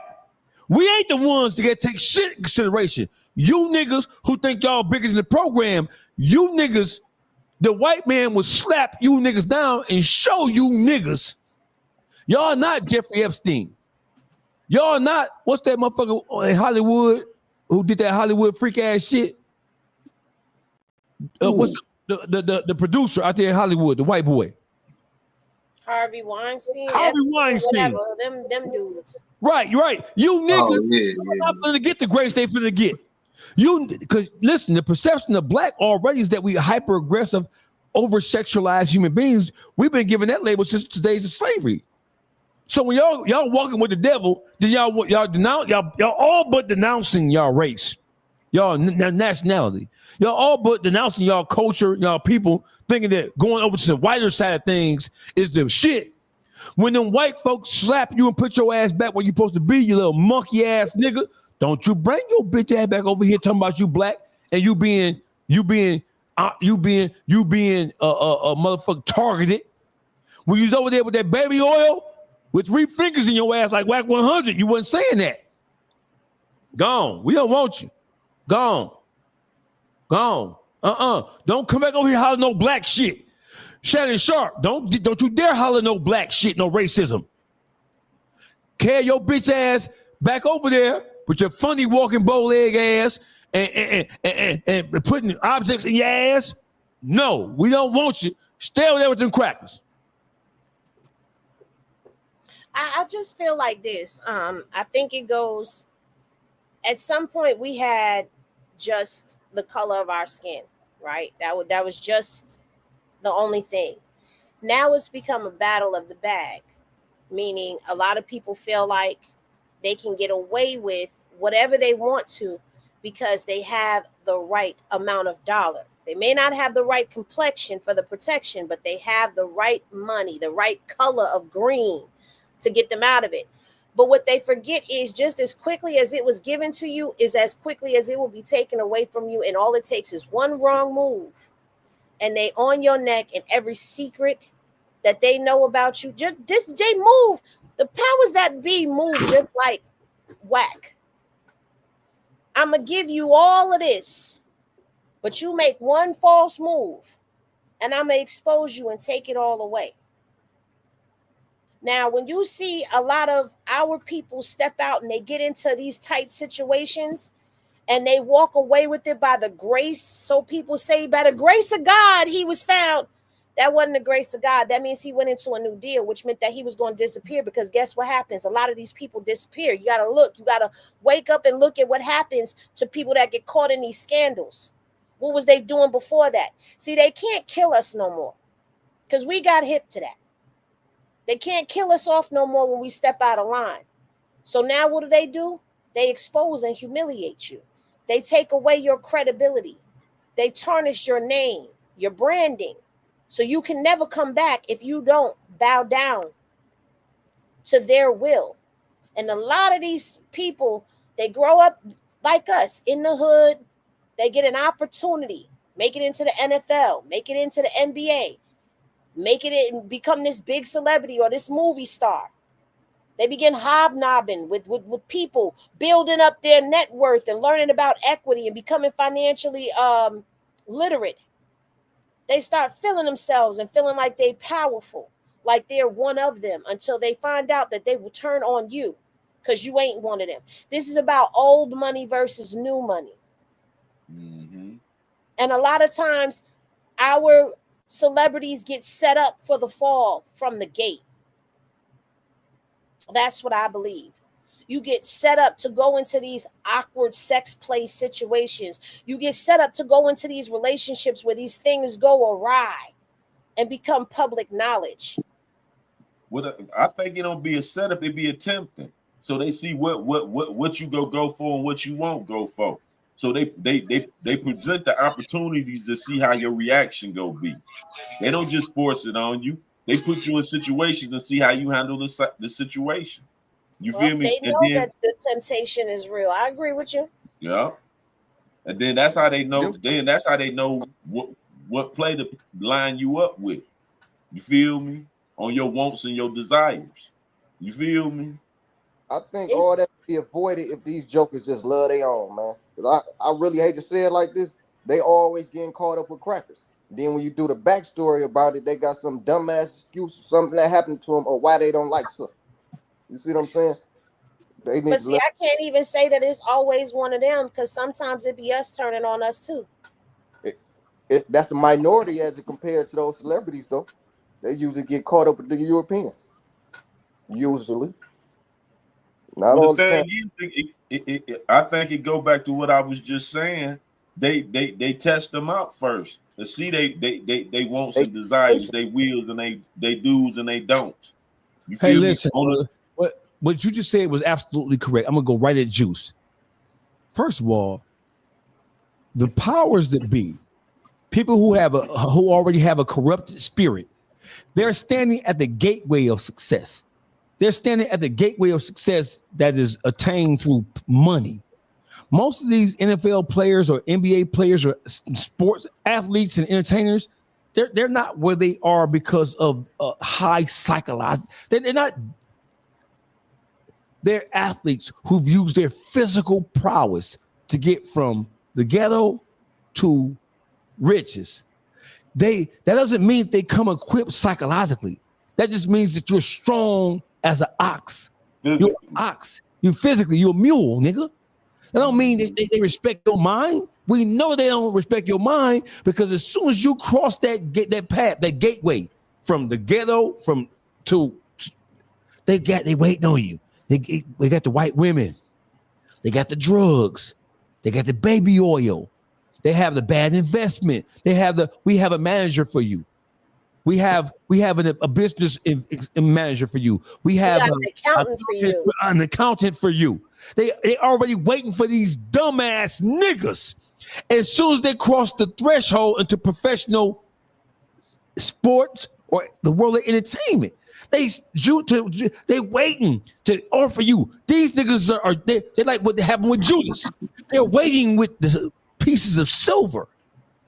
As soon as you cross over, here you go. All the vices that you could ever want, like Juice just said. Here go the women. Here go. You want to do a little freaky? You want somebody to put something in your ass?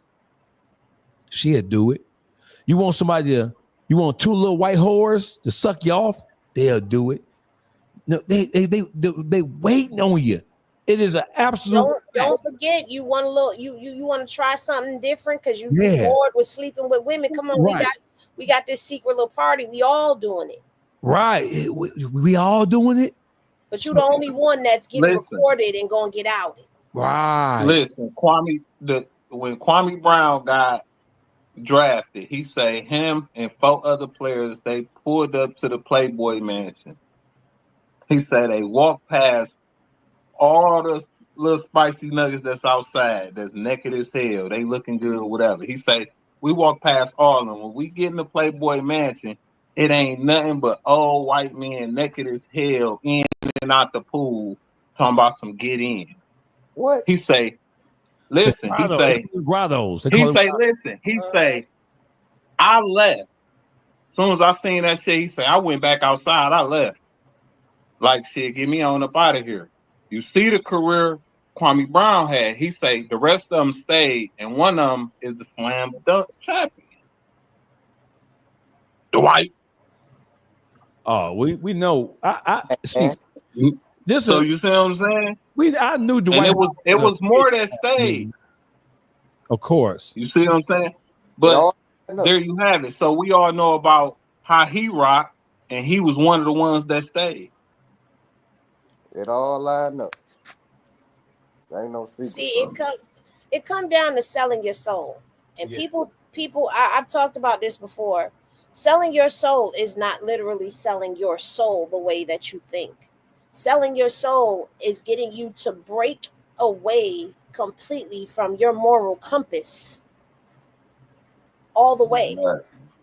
And a lot of people are willing to break their moral compass and throw that shit in the trash just to escape poverty, just to get some celebrity, to be known.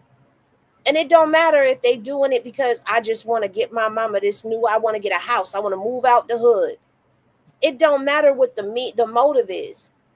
It's a matter of how desperate you are for the means to be able to do the things that it is that you're setting out for.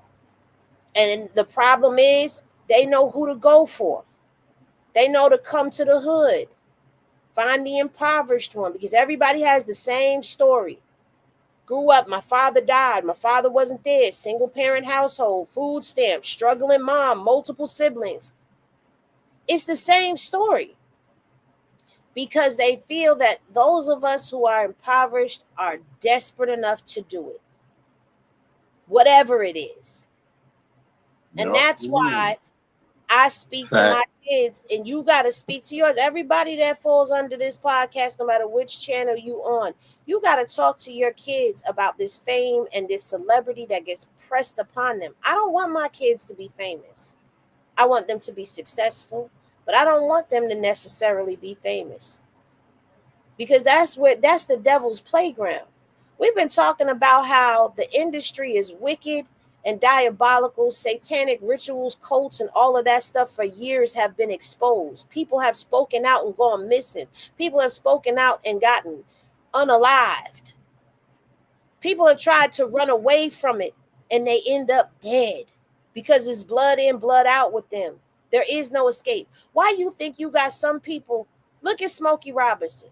How old is he? And he's still out touring? There's a reason.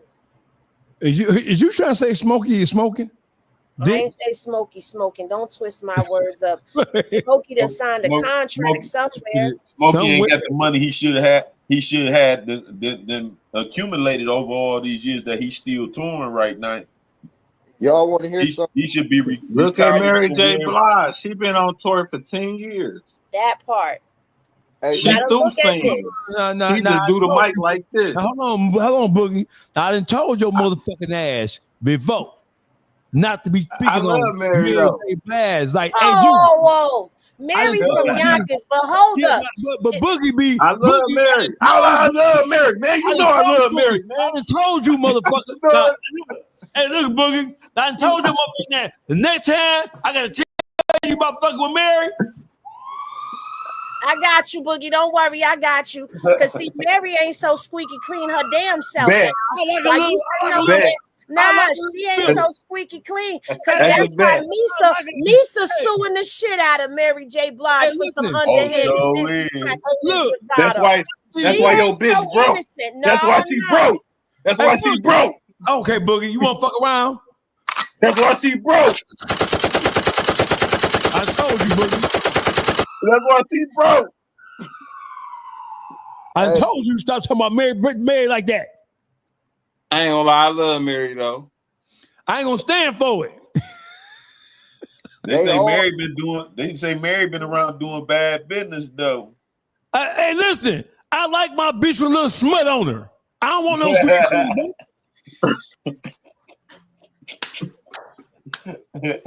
She know what's going on. I like my bitch with a little smut on her. What are you talking about? I don't want no squeaky clean bitch. I want a bitch. He say some days she be Monet, nigga. Yeah, some days she come outside Monet. And I'm gonna tell you this too. I don't want my kids getting famous neither, because you can't sacrifice none of your family. Y'all want to hear something what's going on lately though? Gang, he been going through all this shit years, right? He didn't got on the podcast a couple days ago, was talking about they wouldn't let him in certain rooms. You see what I'm saying? Because they won't allow. See, you gotta have a certain type of Ness from Making the Band broke it down when he sat with Math Hopper in the barbershop. That's what Gang was on. Tests that they do to see how far they could go with you. He said they'll send the barber in there. The barber, talking to you, get a little feel for you. And then they send the stylist in there. And the stylist is measuring you. And the stylist is touching up and feeling all up on you. And you don't say nothing. Next, here comes the next person. You getting tested. So apparently somewhere along the lines of them tests, they know who they can manipulate and who they can't. Game probably showed them, I ain't one of them. So you can't come in these rooms. And that's the same thing that Ness was saying. When Diddy was having them parties, there were certain parties that he couldn't go to. Certain rooms that Fred and Chopper and all of them wasn't allowed to go into. Well, hold on now. And I ain't gonna lie though, I got a couple people I would sacrifice though. They ain't been handling me right. Do you see what I'm saying? Did you hear what he just said? Boogie. Right. They might be watching, so I ain't gonna tell them who they is. But your ass gotta go. Hey, Boogie, when you get that podcast sponsorship and deals, man, I hope it ain't just people that's around you, boy. Right. We need to get rid of your ass right now, because you would sacrifice the YouTube streets to get it in.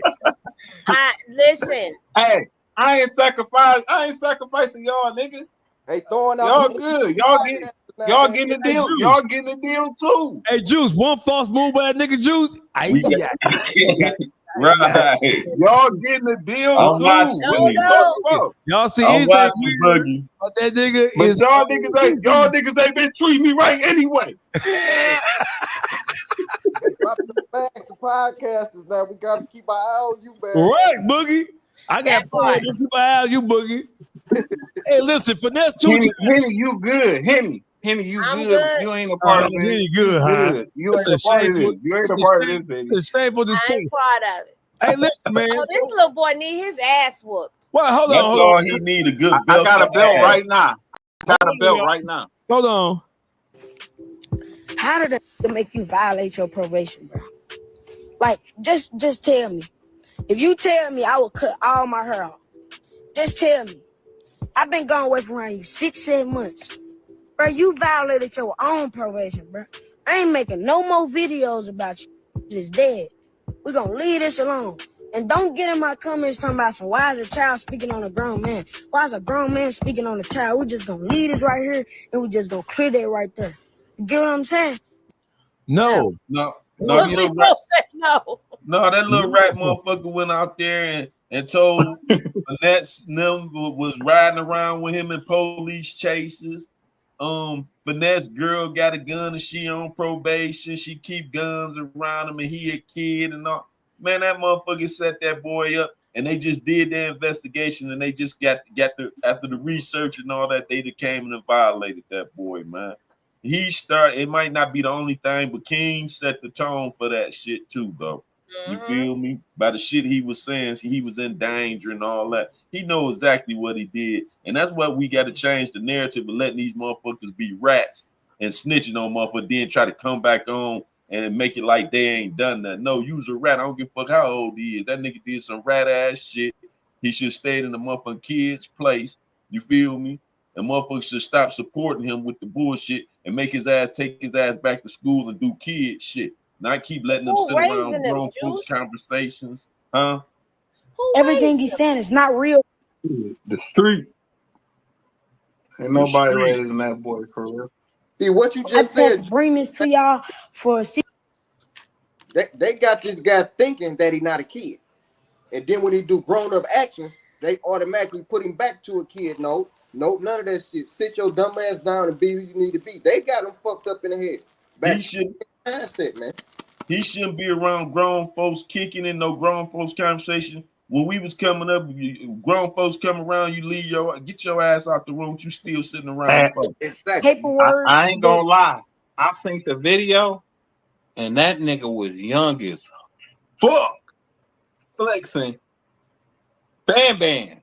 They already had him playing with money. The shit he doing now, man, this little nigga, he only know how to act like this.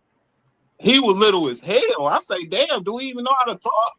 Watch this right here, though. Peep this. He tried to say he gave my grandma $10,000 and bought me a $40,000 watch and a $100,000 chain. He wasn't giving me nothing. He said he gave me $5,000 every week. That's a lie. I never got nothing every week. I get $1,000. He give me $1,000 just to here and there. I never made my own money with him. Like when I was with this, I made $100,000 with Hustle. I've been with Hustle for 3 days. I done made $100,000 already. I ain't got to show that to y'all. I ain't gonna show y'all nothing. Y'all ain't got to worry about that, but y'all gonna see me pop out. But man, all the stuff that he's doing, I did that. Those pills are fake, and that is a BB gun. That is cap, man. And I hate that the image that he making and trying to make it seem like this, but everything he's saying is not real. I just had to bring this to y'all for CPS try to do something or anything. He was smoking with me, giving me drugs, man. He tote guns around him. They don't supposed to have guns around him. Sugar, she be having guns. Yeah, I got on one time we was in paperwork that he tried to say he gave my grandma $10,000 and bought me a $40,000 watch and a $100,000 chain. And let me make this clear. Hey, Mob Ties, this to y'all. He told y'all they broke in a car in Nashville and took the jewelry. I'm sorry to tell y'all this. He melted that jewelry down. That's how he made the F&G handout chain. He melted that down. He still owe his jeweler money. Yes, he owed people money. He just ran off on a plug in Oklahoma for like 100 bowls. Yes, that's true.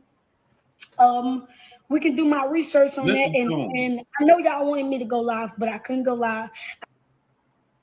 He snitching on everything. He telling the connect that he ran off with the weed and everything else. You don't know if Finesse had told him the police bust him and took the weed from him. He letting them know that he played on that. He played on the jury. All that shit that he shouldn't even have himself involved in. Why? Because he's a kid. That's grown up shit that could cause motherfucker to get killed or anything. You feel me? He don't know how them boys feel about that jury, how them boys feel about them bowls, and none of that. You feel me? He definitely a snitching ass little nigga, but the biggest fall, that shit fall on Finesse. Yeah, it Shit, fall on them nigga, grown ups because they put him in the you business. had that nigga, you had that nigga around that shit, nigga. Right. And he dead wrong. Finesse them the biggest fools. You know what I'm saying? You had him around it. Y'all was condoning the bullshit. Now that he turned over and using that shit against y'all, now y'all want to, oh, he a kid. No, he was a kid when you met him. You thought that shit was cute. One shit cute about that shit he was doing, out smoking weed, shooting dice with grown ups. Somebody should have been put belt to ass, take his ass to school. Even if he did do that, he wouldn't have been doing the shit with me. That's what I'm saying. No grown up should have been shooting dice with him. When he tried to get in the game, get your ass out the motherfucker way. I'll take your money, nigga. Fuck on out of here. Who you think you playing with, no matter how much money he got? But now let me ask you this. How, if you are an intellectual adult, right? And you raising your kids to try to stay away from this type of funky foolery, and you got this type of shit out here, how you supposed to combat with that? Because I can guarantee you Finesse and what's her name, Suge, was the type of people where don't say shit to my kid. Mm-hmm. Man, no, you say something to the dog. You feel me? No. Hey. You see him off outside doing some shit he ain't supposed to be doing, and you say something to him, because that's the generation I came from. Right. Hey, I grew up in the projects. Guess what? Everybody knew my grandma. My grandma knew everybody. She ain't fuck with everybody, but she knew everybody. If my ass was down the other side of the projects doing some shit I had no business doing, by the time I get home, my grandma knew exactly what I was doing on the other side of them projects when I wasn't supposed to have my ass from in front of the building. Mm-hmm. Now you can't have that. Right. But now not only are we going to not only am I going to go at the parents, where the grandmammy, where the big mama, where the granddaddy, where the aunties, where's the elders in this situation? And this is where we headed, in a dangerous situation when there ain't no more big mamas and the mamas ain't mamas. But it got to what you said now, though. This generation now is scared to speak out. Why? Because the parents act so motherfucking ignorant. You feel me? That they be more concerned with why did you say something to the child instead of what did the child do for you to say something to him. Exactly. You feel me? That part. I didn't post this stuff. I kind of kept up with the little boy, but not really, because I felt like I'm not promoting this bullshit. And then Finesse going live speaking on it. You out here internet beefing with a child that you should be whooping his motherfucking ass. Right. It's not illegal to spank your kid. That's right. One thing I never found out though, where the fuck is his real parents at? I never got down to the bottom of that. His mama be in and out of jail. They done showed his mama in and out of jail. They done showed his daddy, his mama, and his grandmama. His daddy. His daddy just got out of jail probably not too long ago, but probably been out almost 2 years. But didn't somebody take him from Finesse and Suge? I thought his daddy got him back. His daddy and grandma got him back. That's what I don't understand. No, you talking about Hustle. Hustle Cartel did. Hustle Cartel got him from Finesse and Suge.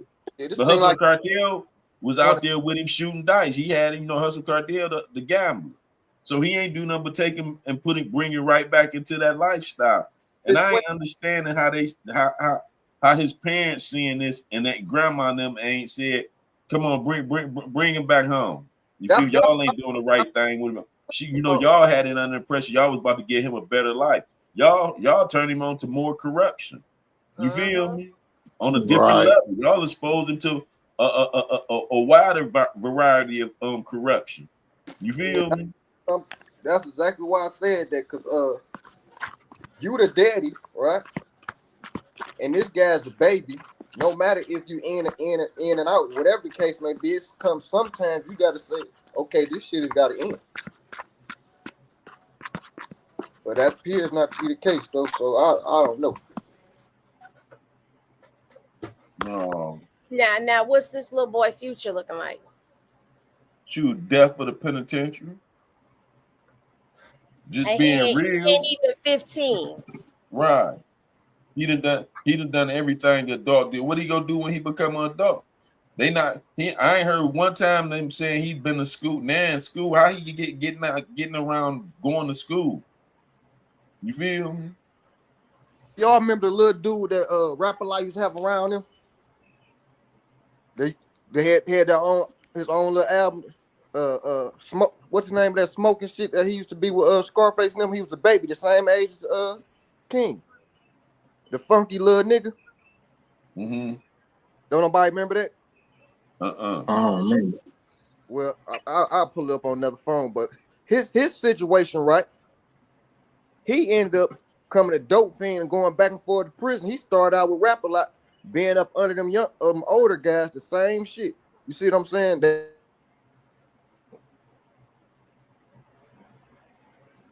Boogie, the gossip, the Matrix got you. Hello? There you go. There you go. Let's go, gossip. I don't know what the fuck just happened. Your phone, Boogie used that hoodoo on you. Oh shit! Hey, dog. I ain't did shit. Hey, what's the name of the little dude? I ain't did nothing. The funky little nigga or something they hang out with Scarface and them. They were the same age as King was. I remember the young kid they had. Yeah, he was on one of the albums. Yup. He was on Scarface album. Right. They were saying what's gonna be King future. It's gonna be just like his future because they was playing him. I mean, like, you can look at King. King. He's not being groomed to be a successful adult. Man, he's being allowed to be a grown kid. And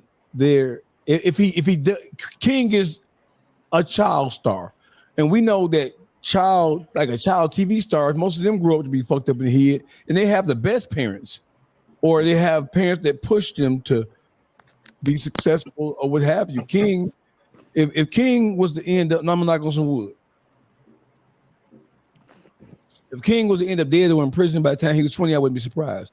Based on, and especially if he doesn't go on to be successful. If he doesn't go on to be successful, have a successful music career, he's going to want the fame and the stardom and the money and the access that he has right now. If he's not able to get, because right now he's a cute little kid, so he can be able to pull it off and he can rap. Ain't shit cute about him. I don't mean it like that. No, ain't shit cute about that little boy. But what I'm saying is he's tolerable. Excuse me. He's tolerable because he is a kid, and you want to give him the benefit of the doubt. You want to fix whatever he's doing wrong to being around poor adults. That is a young black man lost. Absolutely. Set up for failure. Yes. It's going to take a whole hell of a lot of work to get that young man back on track. He too far deep. That man is that little boy is talking like he a grown ass dude that done been out in the streets moving weight, toting pistols, and catching bodies. That's how he talk. And not just talking though, he involving himself in an adult situation. Because that shit, and him running his mouth on adults gonna get him hurt. Them adult situations, a nigga will kill you for that type of shit, kid or not. You feel me? You just told the plug that this man actually played them for that marijuana, nigga. How you know what story he told him? He could have told him he got played, but now you letting them know, no, it's a play. You let the rapper letting them know he beat them for the jury. He told them that the jury got stole. You confirm it didn't get stole. That type of shit gets you killed in the streets. You feel me? Because you putting that man you putting his life in predicament. You don't know how the people feel about their product.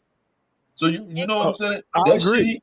That shit he doing is way in left motherfucking field. It's beyond he cutting deep. Listen. You have a child who's acting, who's in grown folk business. That's what you call that. Mm-hmm. If you black, and I don't give a fuck what state you from, that's called putting a kid in grown folks' business. However, somebody said earlier, and I don't remember who, Finesse, you can't cry foul, because when you got this little boy, he was already off the charts with his behavior. So you brought, instead of you putting him in a situation where he could thrive and try to influence him and change him in a positive way, you fed into all the negative shit that he was already on to begin with. You made him worse because Finesse was a goddamn star. He was one of the top rappers in the world at the time when he took King. Yeah. He didn't do anything to groom him. He only started to groom King differently when the public and the criticism started to crush him. Like, bro, what the fuck is you doing? That ain't even where his parents at? What the fuck? The pressure is what made him say, whoa, wait a minute. Y'all might be right. Because at first, Finesse2Tyme was saying, fuck y'all, blah, blah, blah, blah, blah. Now, when King turned on you, you can't. What you crying for when you helped create this monster, Finesse? Thank you, for real. You helped create this goddamn monster. It was cute. When Finesse first got King, everybody was complaining about, you got this little kid around you, he's not your kid, you let him cuss, smoke, you let him pop pills with you, let him do all this shit, gamble, fuck, hold, get his dick sucked, blah, blah, blah. And you thought that he was mature enough? You, in your old age, you've been in state prison, federal prison. You've been in the streets your whole life. You done saw death and destruction all over Memphis. You thought that this little 10, 11, 12-year-old boy was mature enough across the board to be able to digest this shit? It's the reason why we say, listen, it's the reason why parents used to say, get your ass up out of here listening to grown folks talk. Because kids don't have the psychological, they don't have the mental acumen to understand what to repeat, what not to repeat. And then their minds are underdeveloped, so they don't know how to process all the grown folk talk they hearing. It's a reason why these niggas did the exact opposite of what they teach you in the South. And what they teach you in the North, Midwest, keep kids out of grown folks' affairs. King telling all his business, the plug, the bowls in Oklahoma, the jury, the fake robbery, the theft, all that is the result of you not following Big Mama's advice. Keep kids out of grown folks' business. And to all of the people, especially black folk, y'all putting y'all kids in adult business. And then when a motherfucker treats your kid in a manner, when your kid overstep their boundaries, y'all crying about the way a grown man dealing with a kid. No, your kid is not staying in the place of a goddamn kid. There's a lot of that going on in the black community, man. There's a lot of black parents who are allowing their kids to move like adults. And then when an adult get their kid together, they saying, well, you should know better. You're an adult. No, but your kid is moving like an adult, talking out of turn, being disrespectful, and moving and operating in a manner that other street niggas operate in. So when a nigga deal with him like that, don't be mad. Don't be mad. He does need a psychiatrist. But at this point in time, man, see, listen, he has had a taste of fame. Miss Milwaukee says that boy needs a psychiatrist, long-term care, and a drill sergeant. The drill sergeant first. Because he gotta be broke, right? He has to be retrained. That boy need the Honorable Minister Louis Farrakhan. He needs some teaching on him. He needs his ass whooped first. He needs to be taught that the things that he has been subjected to and the life that he has lived, he needs to be taught how that shit is wrong. And you can't just tell King shit. You got to explain it to him, because in his mind, he just convinced himself that he's grown and can't nobody tell him shit unless it's giving him some money or giving him some access. So he needs some teachings. He needs to be schooled and trained. You can't kid hand him, because psychologically he beyond that. You've been a guy frustrated and whooped his ass. Once he turns 17, it's over. Listen, Boogie. Once he gets grown, my whole point. He's not a cute little cuddly kid anymore. He's not a Chucky doll no more. He's a full-grown Michael Myers. He's a full-grown Michael Myers when he get grown. If he don't have no money, He gonna start robbing and killing and stealing and gambling and end up getting shot in the face and trying to pull a motherfucking hustle cartel shaky dice move. King is gonna die at a dice game gone wrong. If don't nobody save him and change his life, get him on the right path. Just don't let that happen. You know what I'm saying? He needed, if they had real attention, y'all was calling yourself Hustle Cartel and Finesse2Tyme. Y'all call yourself supposed to be taking him in. Y'all ain't do nothing but corrupt him more. Y'all supposed to took him in and put him in school. You took him, got him a tutor, got him into some sports, got him, you know what I'm saying? That nigga ain't seen no Turn school. him on to more kids his age. He don't supposed to be hanging out with the adults. He supposed to be hanging out with some more 10 and 11-year-olds. That's never gonna happen. He's not gonna be satisfied with that because he's not feeding. They're not feeding what he thinks is his. He could never be. I wouldn't want to run my kid, corrupt my kid. No, for real. No, how could you trust that? If I had a 10, 11, 12-year-old boy, why would I? This nigga smoking, popping pills, shooting dice. But he don't want to play Roblox. Right. It's too late for him to be around kids his age. It's way too late for that. So he don't want to jump on the Fortnite. He don't want to jump on the game, play Fortnite. Yeah, it's way too late for that shit. No, he rolling blunts. He rolling blunt. He ain't riding no go-kart scooters and shit like that. Nigga ain't playing no what you call it? My kids got the virtual reality headsets. He ain't doing none of that. He ain't riding no four-wheelers, none of that shit, bro. My son 8. Popping willies on four-wheelers and dirt bikes. This young motherfucker right here want to smoke weed, get drunk, pop pills, get high, and look at porn, probably. Fantasizing about the day when he ain't big enough to do his due with a grown woman. Moving on. Little goddamn dirt. Lord, Lord, Lord. When it rains, it pours. When it rains, it pours. Let us listen to what is going on here. New for us here at 5 o'clock. Grammy Award-winning Chicago rapper Lil Durk is facing new charges in a murder for hire plot. I decided I had to finish, but the media called me a menace. Lil Durk, whose real name is Durk Banks, is facing 2 additional felony charges, including conspiracy. He's accused of conspiring with others to murder a rival rapper in Los Angeles in 2022, but the shooters missed their intended target and killed someone else. 5 other people are also facing charges, 4 of whom are from the Chicago area.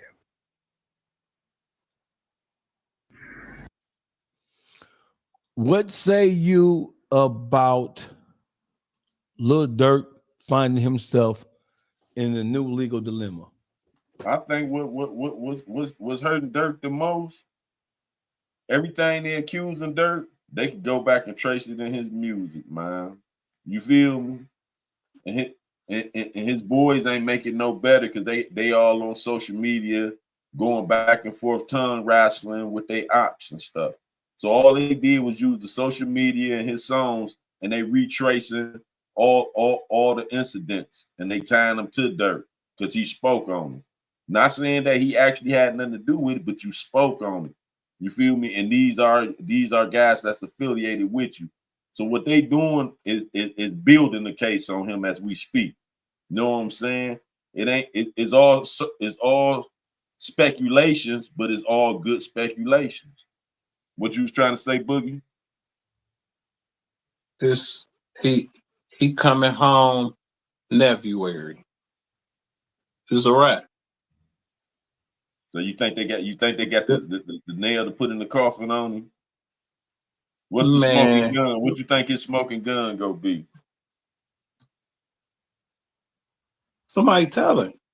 Somebody gonna tell. Ain't nobody finna do 7 a day for a nigga. They ain't that loyal. You think everybody looking at talking, they go start everybody talking. looking at it. Everybody looking at an L. Man, they not going down for dirt, nigga. You think they already talking or they gonna talk? I think they already talking. That's why they ain't give him no new bond, because you know he went for a bond here. He went for it, and then they brought up more charges. Was like, hell no. And then they went and was like, yeah, we'll consider it. And I looked at that like, oh, they just playing with it. And then they hit him with the new charges. Like, Oh no, never mind. They hit him with a superseding indictment. You feel me? A whole new indictment. They waited to do that. They listen how see how they strategically did that. They waited till he came for his bond hearing. They been had his evidence. They ain't just get it that day. They waited till he actually got in court. His lawyers and them got in front of the judge for a bond hearing and showed the judge, oh, we superseding the indictment. This reason why he should never get no bond. He's steady putting out the hits. See, he worse than the actual killing in their eyes. Not saying Durk, but whoever ordered the hits is worse than the killers. Why? Because the killers didn't have no attentions until you put forth for whatever you offered them to get them to do the deed. You see what I'm saying? So that's why they go hold him more accountable than anybody else. Because it was his orders that led to these boys' demise. You feel me? I don't know. That's some deep stuff there for real, man. Yeah, I'm just trying to bump into India, give her a shoulder to cry. You hear shit, Henny? Hey man, Henny. Now, see, listen. You thought that we. Man, she gonna be going through. She going through a lot. She going through a lot. Y'all don't think she going through a lot? Why you keep raising your voice at me? Not you. That man up there. Do you see what we saying Henny, now? I would never raise my voice with you. Hey, do you see what we saying right now? After India, man, who getting this money right I'm here? sure she's going through at something. least give it Who get that money? $20. Who got that $20? Who got that? Oh, thank you, Trust. Damn. But it's damn, that's gas money. What are you talking about? Hey, Trust. Hey, Trust. Hey, who got that 20? Shit. I know she's going through it right now. Y'all don't think she's going through it? Boogie, you was a savage, bro. Your behavior is outside of the pale of what is acceptable and appropriate. Y'all really not nice guys, so y'all don't get it. You see what I'm saying? I don't think y'all get it, bro. I'm trying to be nice. I thought we supposed to protect the women and children. Consider they feelings. It sounded like you picking up some notes from Freak Lord Wine and shit. Wait, what Freak he said he said? He just gonna say we don't know, we ain't appropriate with the ladies. He told me we don't know how to talk to ladies. He down talking I to didn't us say already. that. I didn't say that. I said y'all wasn't nice guys, as in y'all not gonna extend y'all hand to a young lady that's going through it right now. But he I ain't will. even been convicted yet, Boogie. We ain't gonna mess with another man's wife. That's what we ain't gonna do. Oh they is married, huh? Married? Look, we both really did get married. They married. Yeah. They married. You can't mess with her, Boogie. Yeah. He ain't gonna read. He ain't gonna. I'm going to check and see how she feels. I bet you is. Right. How she feels. Hey, you see what her husband locked up for? Right. You want to be? He sent people. He like to send people to check out things. Right. You better stop that shit. He learned his lesson. Okay. She ain't got nothing to lose. You just said they put the nail in his coffin, so he ain't got nothing to lose, do we? Boogie, them niggas don't want to be tied to that. Don't no niggas want to be tied to that now. Boogie, not over no dick pussy shit. No. It's too deep. I ain't said I was gonna do nothing. Y'all putting that on me. I can't be a nice guy. Your intentions. Oh, because of y'all dirty minds and assumptions, I got to be the bad guy. Yeah. You said you was gonna see how she feel, not how she's feeling, how she feel. Right. Hey, we just watched how this play out in real time with this help with the book. So did. What feet going from the heart. It's from the heart. Boy. Going back to King Von boy. Man. Don't do it, Boogie. Look at this nigga. Look at this. For real though. Kanye West, Henny. I know that Kanye is no.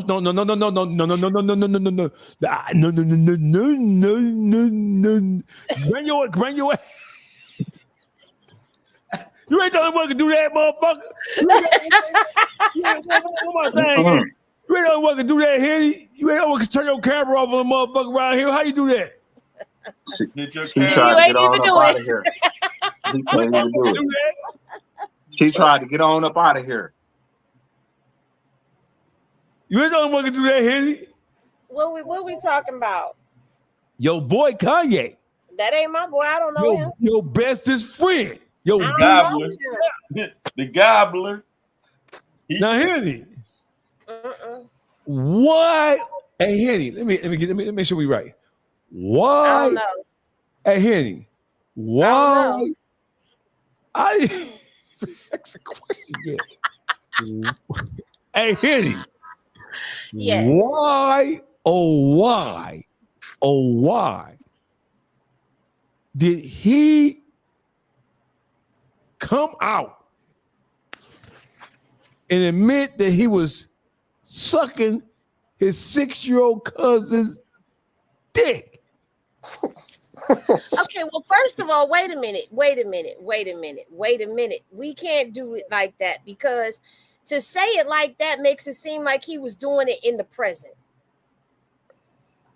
Hey, Henny, I'm a believer that once he's doing it in the present. Henny, I don't give a fuck what woman he fucking with. Once you tell us that you have been sucking dick for 8-9 years, you have taken your hands and grabbed the motherfucker's dick, and you have inserted that dick in your mouth. Every day? Every day. A year. You can't tell me that him and Jay-Z, him and Jigga Man. Why you think he called him Jigga Man?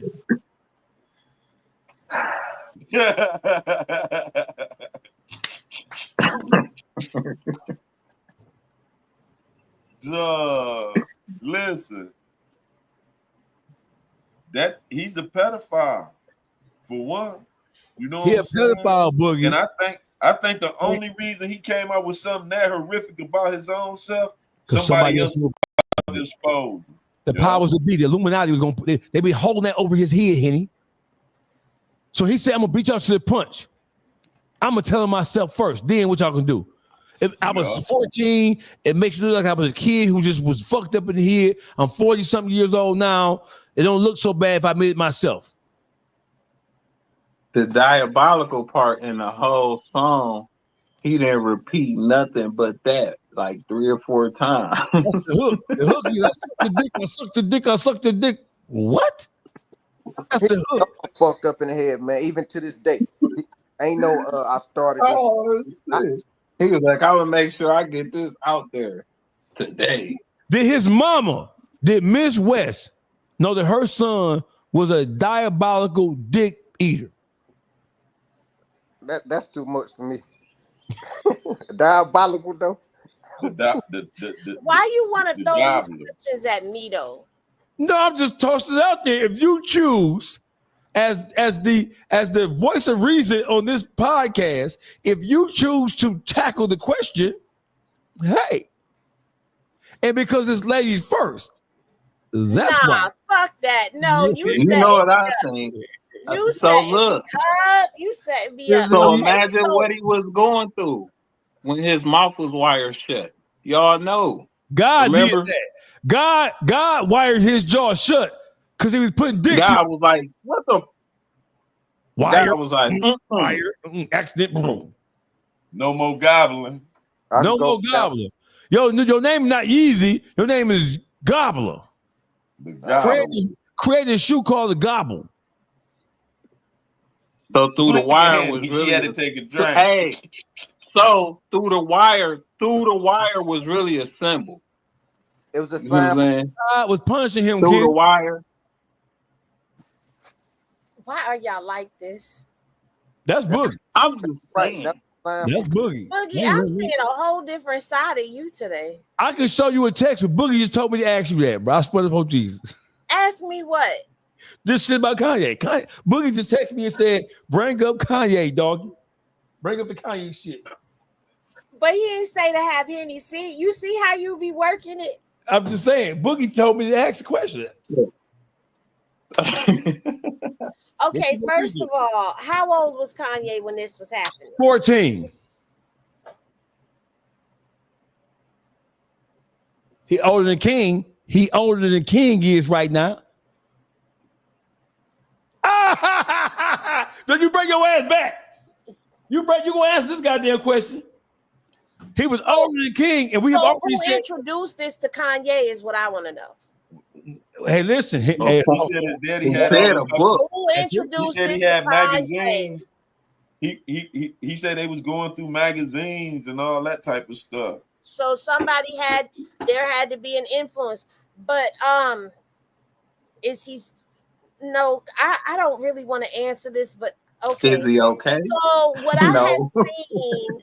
had seen was Kanye had did an interview, and I don't know if I bookmarked it and saved it, but he was talking about how he was hanging around people and wasn't free to be who he really was. And so I'm questioning, is he saying he bi, or is he saying he gay, or what is this revelation? Because why are you talking about this on a record? Or is somebody dangling this over your head so you tried to beat them to the punch? Because he been going after Jay and Bay and they 2 kids. So is somebody coming for him and he decided I'm going? Hey, Henny, ain't no such thing as a. So listen, there's double standards when it comes to sexuality amongst men and women, especially black men and women. If a woman fucks 25 guys, she's a hoe. If a guy fucks 25 women, he's a player. He's a pimp. Right? Okay, listen. But when it comes to matters of sucking dick, ain't no such thing as bisexual when it comes to black men. You a fag. You gay. You a dick eater. No. That's how y'all look at it. But if a man is still sleeping with women, listen, then he's not gay, because a gay man only sleeps with men. No. We got some hybrid shit going on here now. No, hey, Henny, listen, we are men. We men. You ain't what it is. No. This is what it is. So wait a minute. Hold on. So if a female sleeps with females, then she gay? She a good Yeah, time. she gay. Or she bisexual? She a good time. She a good time.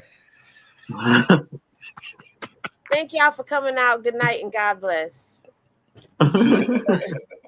Elvis has left the building. Let's call it a good time, Henny. Let's call fucking me. Listen, is he trying to out his sexuality? Because I mean, at this Obviously, point in time, it's predatory behavior. First of all, if you're 14 and your cousin was 6, so that means you introduced this into your cousin's life. Yes. So now, what was your behind the scenes that was going on as you were growing up? Who else's dick you sucking? Right. Who introduced him? Because if you're gonna tell you did that, you gotta tell everything. Right. Who taught you how to suck a nigga dick? Right. Don't just come halfway with it. Come with the whole full dick eating experience, nigga. Don't just tell that part. No, what? Why? Oh, This is a hell of an episode right here, bro. We got a lot of good stuff. You talking about it? Me, I ain't did nothing. No, he said he a hybrid. He said he a hybrid. You feel me? It's a rap for Kanye, though. Ain't no such thing as you bisexual if you a black man. Once you take that dick and put it in your esophagus, you can't come back. I don't give a fuck what bitch you fuck after that. I don't give a fuck how much pussy you ever get after that. Once you take a dick and shove it down your throat, you on that type of time. Forever. Ain't no you can't erase that. He just put that song out. That song is forever. Listen, I don't know. Maybe he's trying to tell you that's how he got that first billion that he got. Henny, you so inappropriate, Henny. How am I being inappropriate? Listen how you talk about Kanye, Henny. Look, what you want me to do? You want me to answer or no? And Kanye trying to wake us up, and that's how you doing? Sucking dick. Right. Not touching it. He coming out the closet. Wait. Now how you gonna break it up and then say you not touching it? What is he trying to wake us up to, Boogie? I thought that's what he was trying to do in the beginning, but now he done threw a glitch in the matrix. Because what you doing?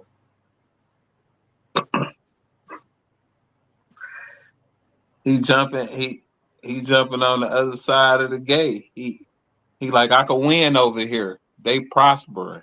So then that's him trying to come for y'all to tell y'all prosperity is on the other side of the gate. What?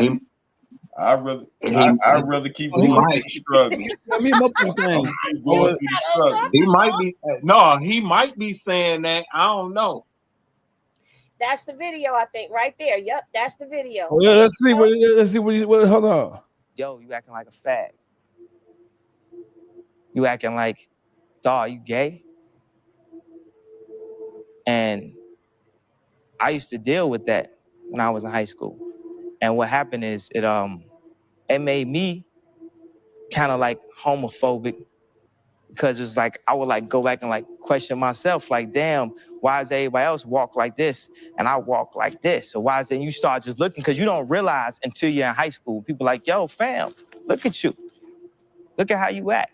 If you see something and you don't want to be that because it's such a negative connotation towards it, you try to separate yourself from it so much that it made me get the comment off my face. By the time I was through high school, like anybody that was gay, I was like, yo, get away from me. And it really, like Tupac said, started hanging with thugs, and you look up and all my friends were like really thugged out.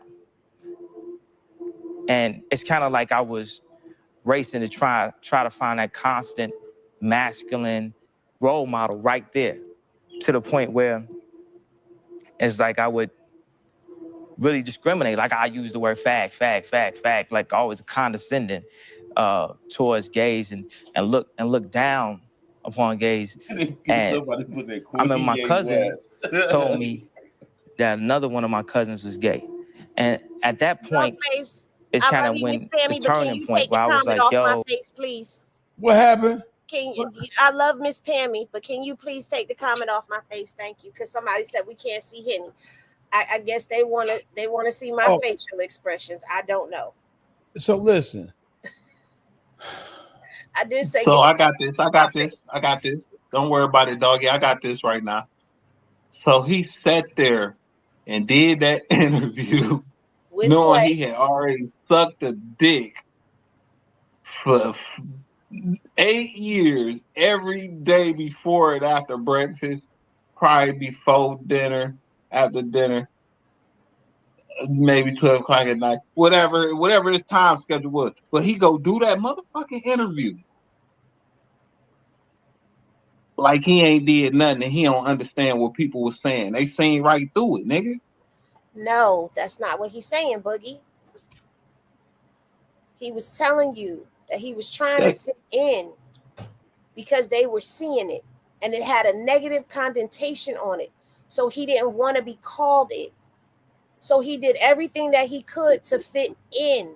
He was trying to out himself back then. Mm-hmm. And then we know that we have a lot of men who are. Play it again, dog face, because Boogie trying to process it. Play it again. So listen, we know that we have a lot of men who are gay, but society is so hard, or was so hard on homosexuals. That's you not acting like now honestly. Gay. Go ahead. And I used to deal with that when I was in high school. And what happened is it made me kind of like homophobic, because it's like I would like go back and like question myself, like, damn, why does everybody else walk like this and I walk like this? So why is it you start just looking, because you don't realize until you're in high school, people like, yo, fam, look at you. Look at how you act. If you see something and you don't want to be that because it's such a negative connotation towards it, you try to separate yourself from it so much that it made me homophobic. by the time I was through high school. Like anybody that was gay, I was like, yo, get away from me. And really, like Tupac said, started hanging with thugs, and you look up, and all my friends were like really thugged out. And it's kind of like I was racing to try to find that constant masculine role model right there, to the point where it's like I would really discriminate. Like I use the word fag, like always condescending towards gays and look down upon gays. And I mean, my cousin. That's Kanye West coming out, admitting that the reason why he is not living in his truth is because of the societal pressures that were placed on young black men growing up in the ghetto, who it was deemed that they were gay. That's Kanye West. There are a lot of gay men who live heterosexual lifestyles because of the negative shit that's going to happen to them in society. Kanye West can't get along with no bitch at all. You know why? Because he's secretly craving a cock in his mouth. Okay, I was gonna say it's really a negative conversation in the black community, but you. And he you said, "Okay, I was gonna say something." Go ahead, Henny. My bad. Henny. He wanted a cock in his mouth. In our community, it's more of a negative condensation on it when people are gay, especially when they were younger. I remember watching, the boys who were gay get beat up.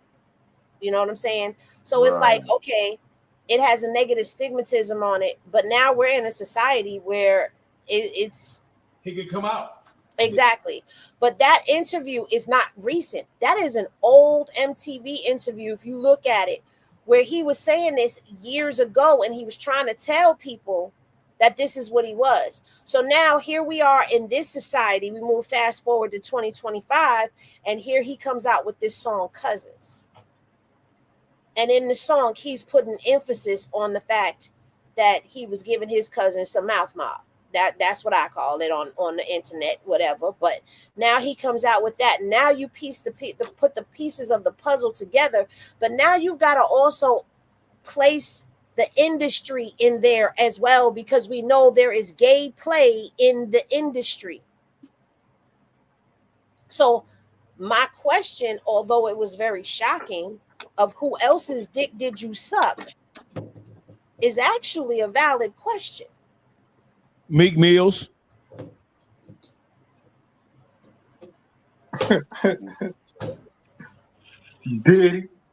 Diddy. Freak Mills. Will Smith. Freak Mills. Freak Lord. Freak Lord Juanita. But you saying our people, but there was other people too. We ain't concerned about them. We're gonna be concerned about these gay ass niggas. Yes, because at the end of the day, they're the ones that gave him the munions. Oh, so the money gave him the power to freely go suck a cock. No, he was sucking dick for money. Look how that sound. What? I'm sorry. You're so fucking inappropriate, Henny. You're so fucking inappropriate, Henny. I'm sorry, y'all. Hey, She just called Kanye a pot smoking slut, bro. No, I didn't. He's tricking. Ye was turning tricks and shit. It came out wrong, but y'all know what I was trying to say. He was a skeezer before all them beats and shit. Russell Simmons, Kevin Harrell, Andre Harrell, Kevin Lyles. All allegedly. All allegedly. Don't strike us. Yeah, they all allegedly. It's all alleged. It's alleged that Kanye was sucking Diddy dick, Jamie Foxx dick, T. Jake's dick, Will Smith dick, Stevie J dick, Jay-Z dick, Dang Dash dick. I don't think Dang was with the shit. Y'all think Dang was with it? Dang was with it. Dang was never with it. Dang Dash is gonna come get you. That's why Dang wasn't never with it. And he said it. What y'all criminating me for? I know I didn't. That is not what I said. You started naming all these names, and I was saying who else, not as in our people. I'm saying who was he around? They ain't got the power to give him millions of dollars. All they got the power to do is take him to who they allegedly did it to. That's all I'm saying. Right. Say they go introduce him and shit. Hey, when Dame go, he still could go a whole man. Fuck that. That nigga, he nah. No, Dame wasn't going. That's why Jay-Z went on his own, cut Dame off. That's what it was. He knew Dame wasn't with the mess. That's why they blackballed Dame. Dame can't get on nowhere. How after Rockefeller, he never got on no more after that. Think about that. All the talent that he had around him. He still had Cameron, Jim Jones, them. He still had Benny Siegel, all of them. How when him and Jay-Z fell out that he just been blackballed ever since. They put the hex on him. You feel me? He had the talent. Who still wouldn't want to hit Benny Siegel? All of them got blackballed after Jay-Z left. And Benny Siegel was still relevant. They shut them boys down. They had Benny Siegel, Freeway, Petey Crack, the Young Guns. Come on, man. They had an arsenal over there, dog. How Dane ain't get to eat no more? That's because they powers the beast shut him down, dog. Because he wasn't with that mess. You feel me? He was calling them boys out on him. Dame the one had Kanye. That was his artist. Dame brought Kanye in. Jay-Z had Just Blaze. You feel me? Dame brought Kanye around. The truth of the matter, you know what I'm saying? So I leave Dame to Clyde Davis. Exactly. That's the one. Oh, that's the one, Clyde Davis. And notice he be around all the mysterious death. Whitney Houston, he was at the party. He had the party going on. They didn't even stop the party. He didn't even stop the party when they found out Whitney was dead. Nope. You feel me? Oh, Clyde Davis plays a big part. You know what I'm saying? All that homosexual stuff too. You feel me? I'm so tired, y'all inappropriate motherfuckers.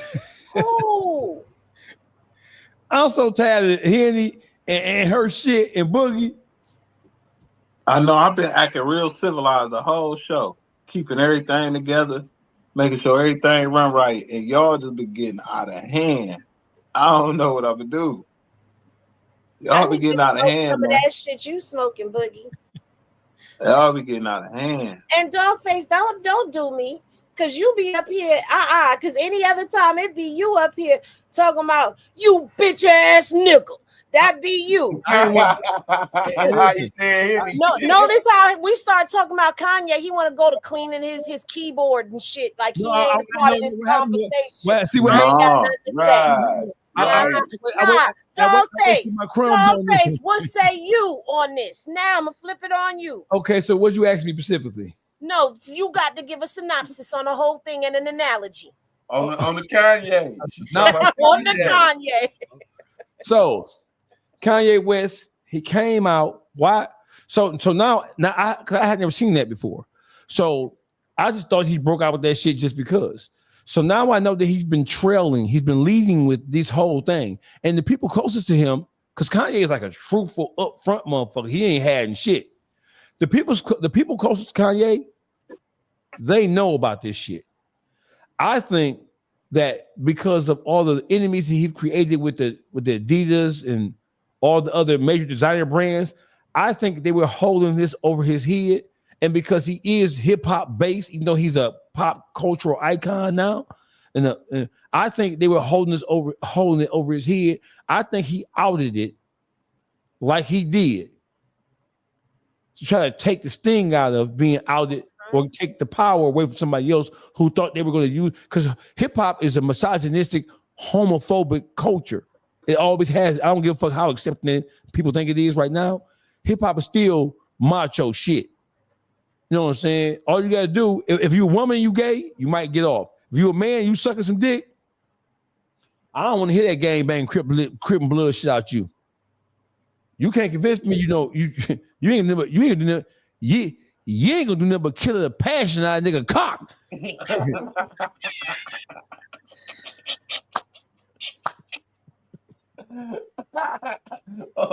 Psychopathic homosexuals. a crib bag.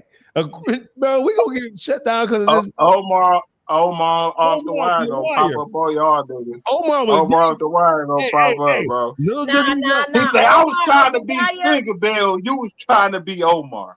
First of all, y'all got no. Omar from The Wire is the only one that in our culture, he got a salute. That shit would come on the TV and you just turn your head, go get something to drink, and come back. But you ain't fucking with Omar. Okay, now that's different. That was different. Omar was a G. He was a G. He'll bust your ass down. Hey, literally, they was bust your ass down, literally and figuratively, and then go home and slap his man down. Y'all niggas are so crazy, bro. Be a man down in the streets and a man down in the bed. You feel me? Y'all wrong, bro. Psychopathic homosexuals. You feel? It's a lot of them running around. That is some shit. It is like Street Lord Wine. Right. Listen, Omar had everybody running from him. Wasn't nobody busting his ass or nothing, and everybody knew Omar was gay. But when they heard him, he come whistling down that street. Everybody say, everybody hauling ass. Throw the sack out the window. They throwing the sack out. Okay, we don't want no trouble, Omar. We don't want no trouble. You feel that bag dropping? Hey, London Thomas. Are y'all familiar with the London Thomas case? No. Anybody? Yeah. You are? Yeah. Give us a rundown about London Thomas. She got dropped off at her boyfriend's house by her sister. This is what they say, and she came up missing. That was in Detroit. That's it. And then they found her body. Her phone pinged in Westland. They found her body 3 weeks later in Southfield in a car, dead in the driveway. Question. So listen, as Black people, let me take a deep breath, right? The dynamic between Black men and Black women is so loose, and it is so plagued with miscommunication, lack of proper understanding, lack of forgiveness, lack of accountability, lack of protection. We are beyond the point where we can point the finger at other people, because most of the things like white people, Jews, what have you, right?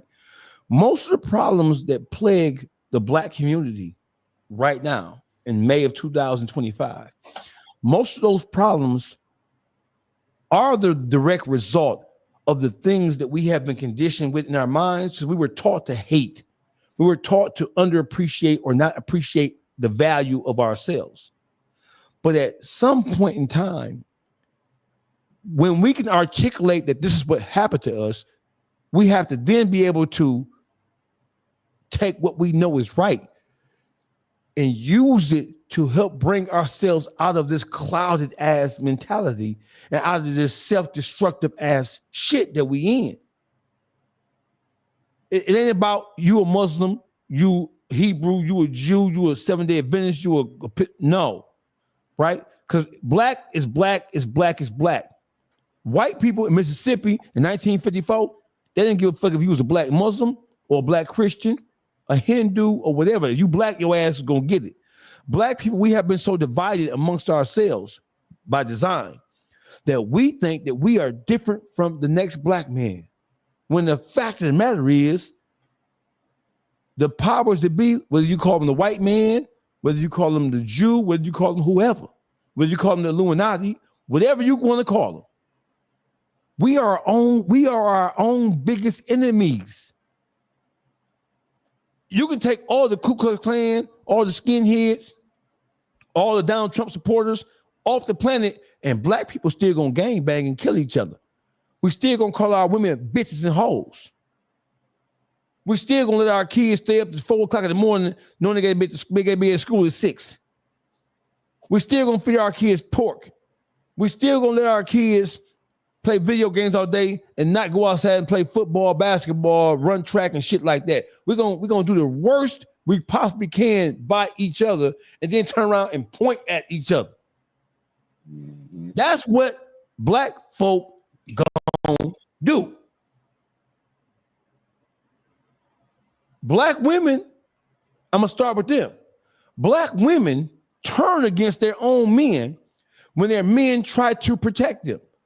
A black woman in the ghetto, in the ghetto, they will call their uncles, cousins, brothers, daddy once they get their ass whooped fucking with a nigga who niggas told them they shouldn't be fucking with to begin with. When a nigga put foot to their ass, they'll call these same black men to come do something to this no good ass nigga. And then once they do something to no good ass nigga, they will call the police, aid and assist law enforcement, and getting their own family members locked up when they the ones who called them. Black men, black women, you have to put yourself in a position. You have to put yourself in a position to be protected. Sorry. You have to put yourself in a position that's going to allow yourself to be protected. So that if there is a man who operates, who understands what chivalry means and is, because right now, black men are so shell-shocked by women turning against our own turning against us that when a black woman finds herself in distress, a black man don't even want to go help her because he know that if I do help you, it turns ugly, you're going to turn against me. Why is that, black woman? The only black woman on the panel?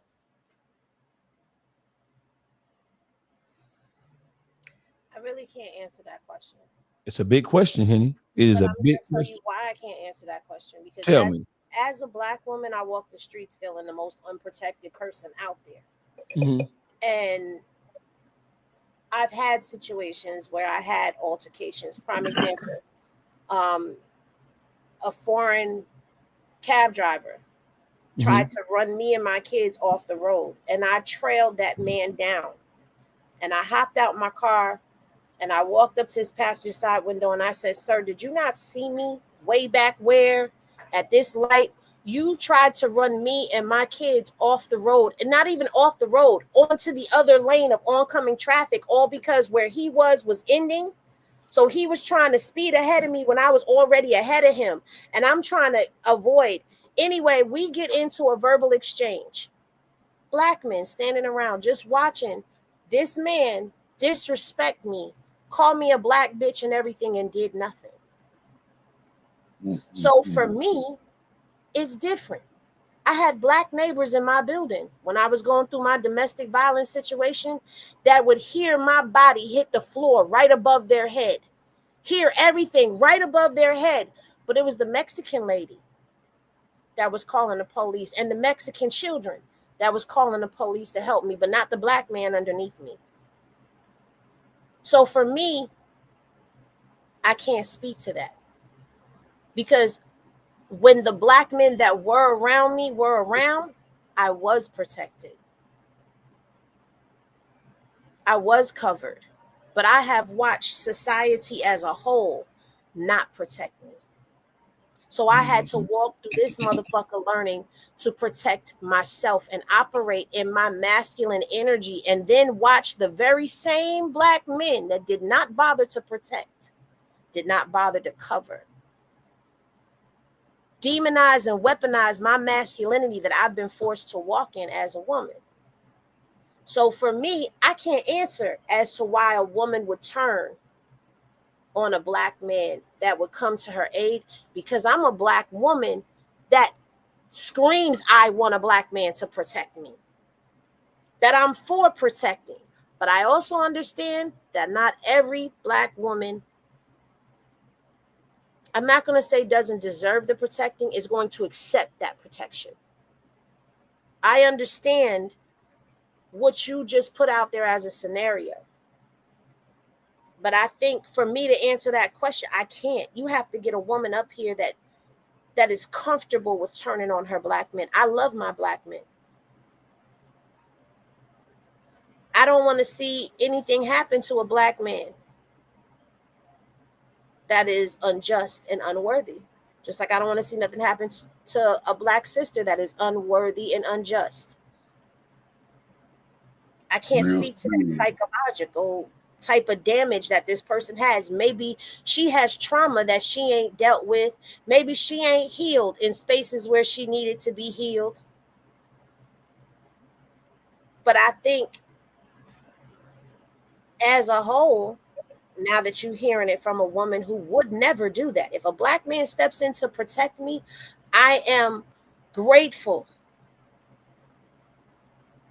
Because if we're going to be all the way real, my daddy wasn't always around to protect me. So it started there.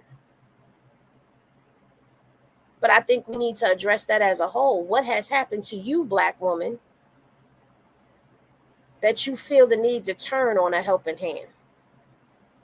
And what has happened to you, black men, that you feel that you can't protect? The most unprotected, sacred thing that walks the face of this earth, and that is the black woman.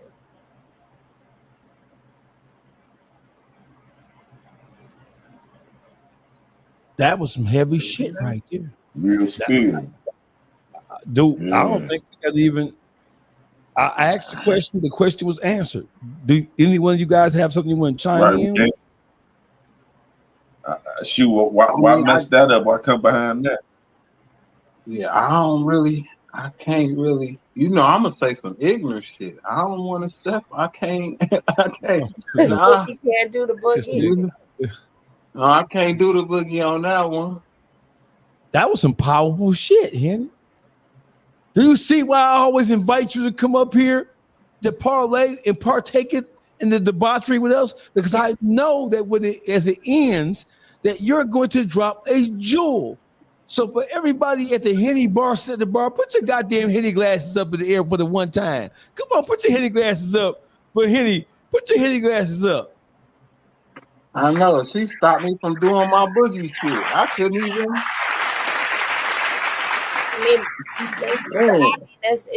It's being honest. Real spill.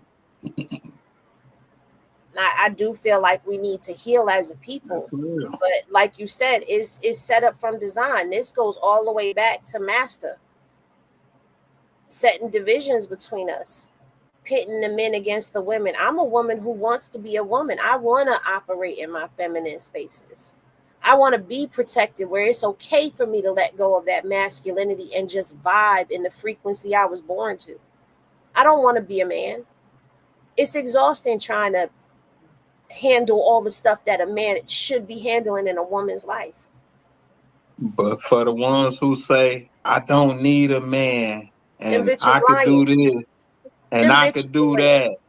They lying. They only want to be protected when they getting beat on. Then after that, they don't need you no more. Let me tell you something. When they turn that vibrator off or them batteries die, they need a man. When it's raining outside, cats and dogs, and it's below zero weather outside, and you got to go out there and jump your own goddamn car and change your own tire, you need a man. You need a man to handle things in you need a man that you can call on when you don't feel safe. You need a man that's going to come there and handle what a man is supposed to handle. You need a man. I'm not one of them women. I need a man. I need men. Black men, you are needed and necessary. And the need to hear that too. You feel me? Because some sisters give off a cold shoulder where you don't know how to approach them. You feel me? So yeah, that need to be said more. You feel me? and make a motherfucker want to get on his job. See, you give him the easy way out when you push him away. No, let him know he needed it and his presence needed it. That'll make him start. I know that pushed me when I know I'm wanting and needed. Period. You feel me? I know my kids depend on me to do stuff that push me. You feel me? So when instead of going with the negative, you got to go with a positive sometimes. You feel me? So you got to put that out like you just expressed it. A lot of sisters, like Boogie said, express shit. I don't need no nigga. I do it myself. I need a nigga for. You feel me? They bitter. Yeah. And they were raised by bitterness. But let me explain something to you. Although my father may have been in and out of prison majority of my life, the one thing that my father did was love me even from behind them bars. The one thing that my father did was give me game to make me balanced even from behind them bars. So he may have been behind bars and not able to physically protect me. He equipped me. And so I salute that man for being a man in my life to the best of his ability through his dysfunctions. I salute my mama for being who she was through her dysfunctions, and my grandparents for being a part of my life as well. That's why I said, where's the parents and the grandparents? Because that makes a hell of a difference. And then I had to be willing to heal, because all the shit that I've been through, I should be a bitter woman. I should be out here crossbreeding and all types of stuff, but I'm not. Do I still have some shit that I gotta? Yeah, because I'm black and I'm a woman and I'm in America and I have PTSD just from that alone. But I went through the healing I needed to go through, because I had to admit that I was fucked up. In order for me to be able to be where I am right now, I've done a lot of work to heal. And a lot of women don't come from spaces where they're allowed to heal, because all they got is trails of bitterness that's been instilled in them. And then you got black men who came from bitterness, who are told to suck it up and man up. They've never had a woman tell them, baby, it's okay. You could cry on my shoulder. Right.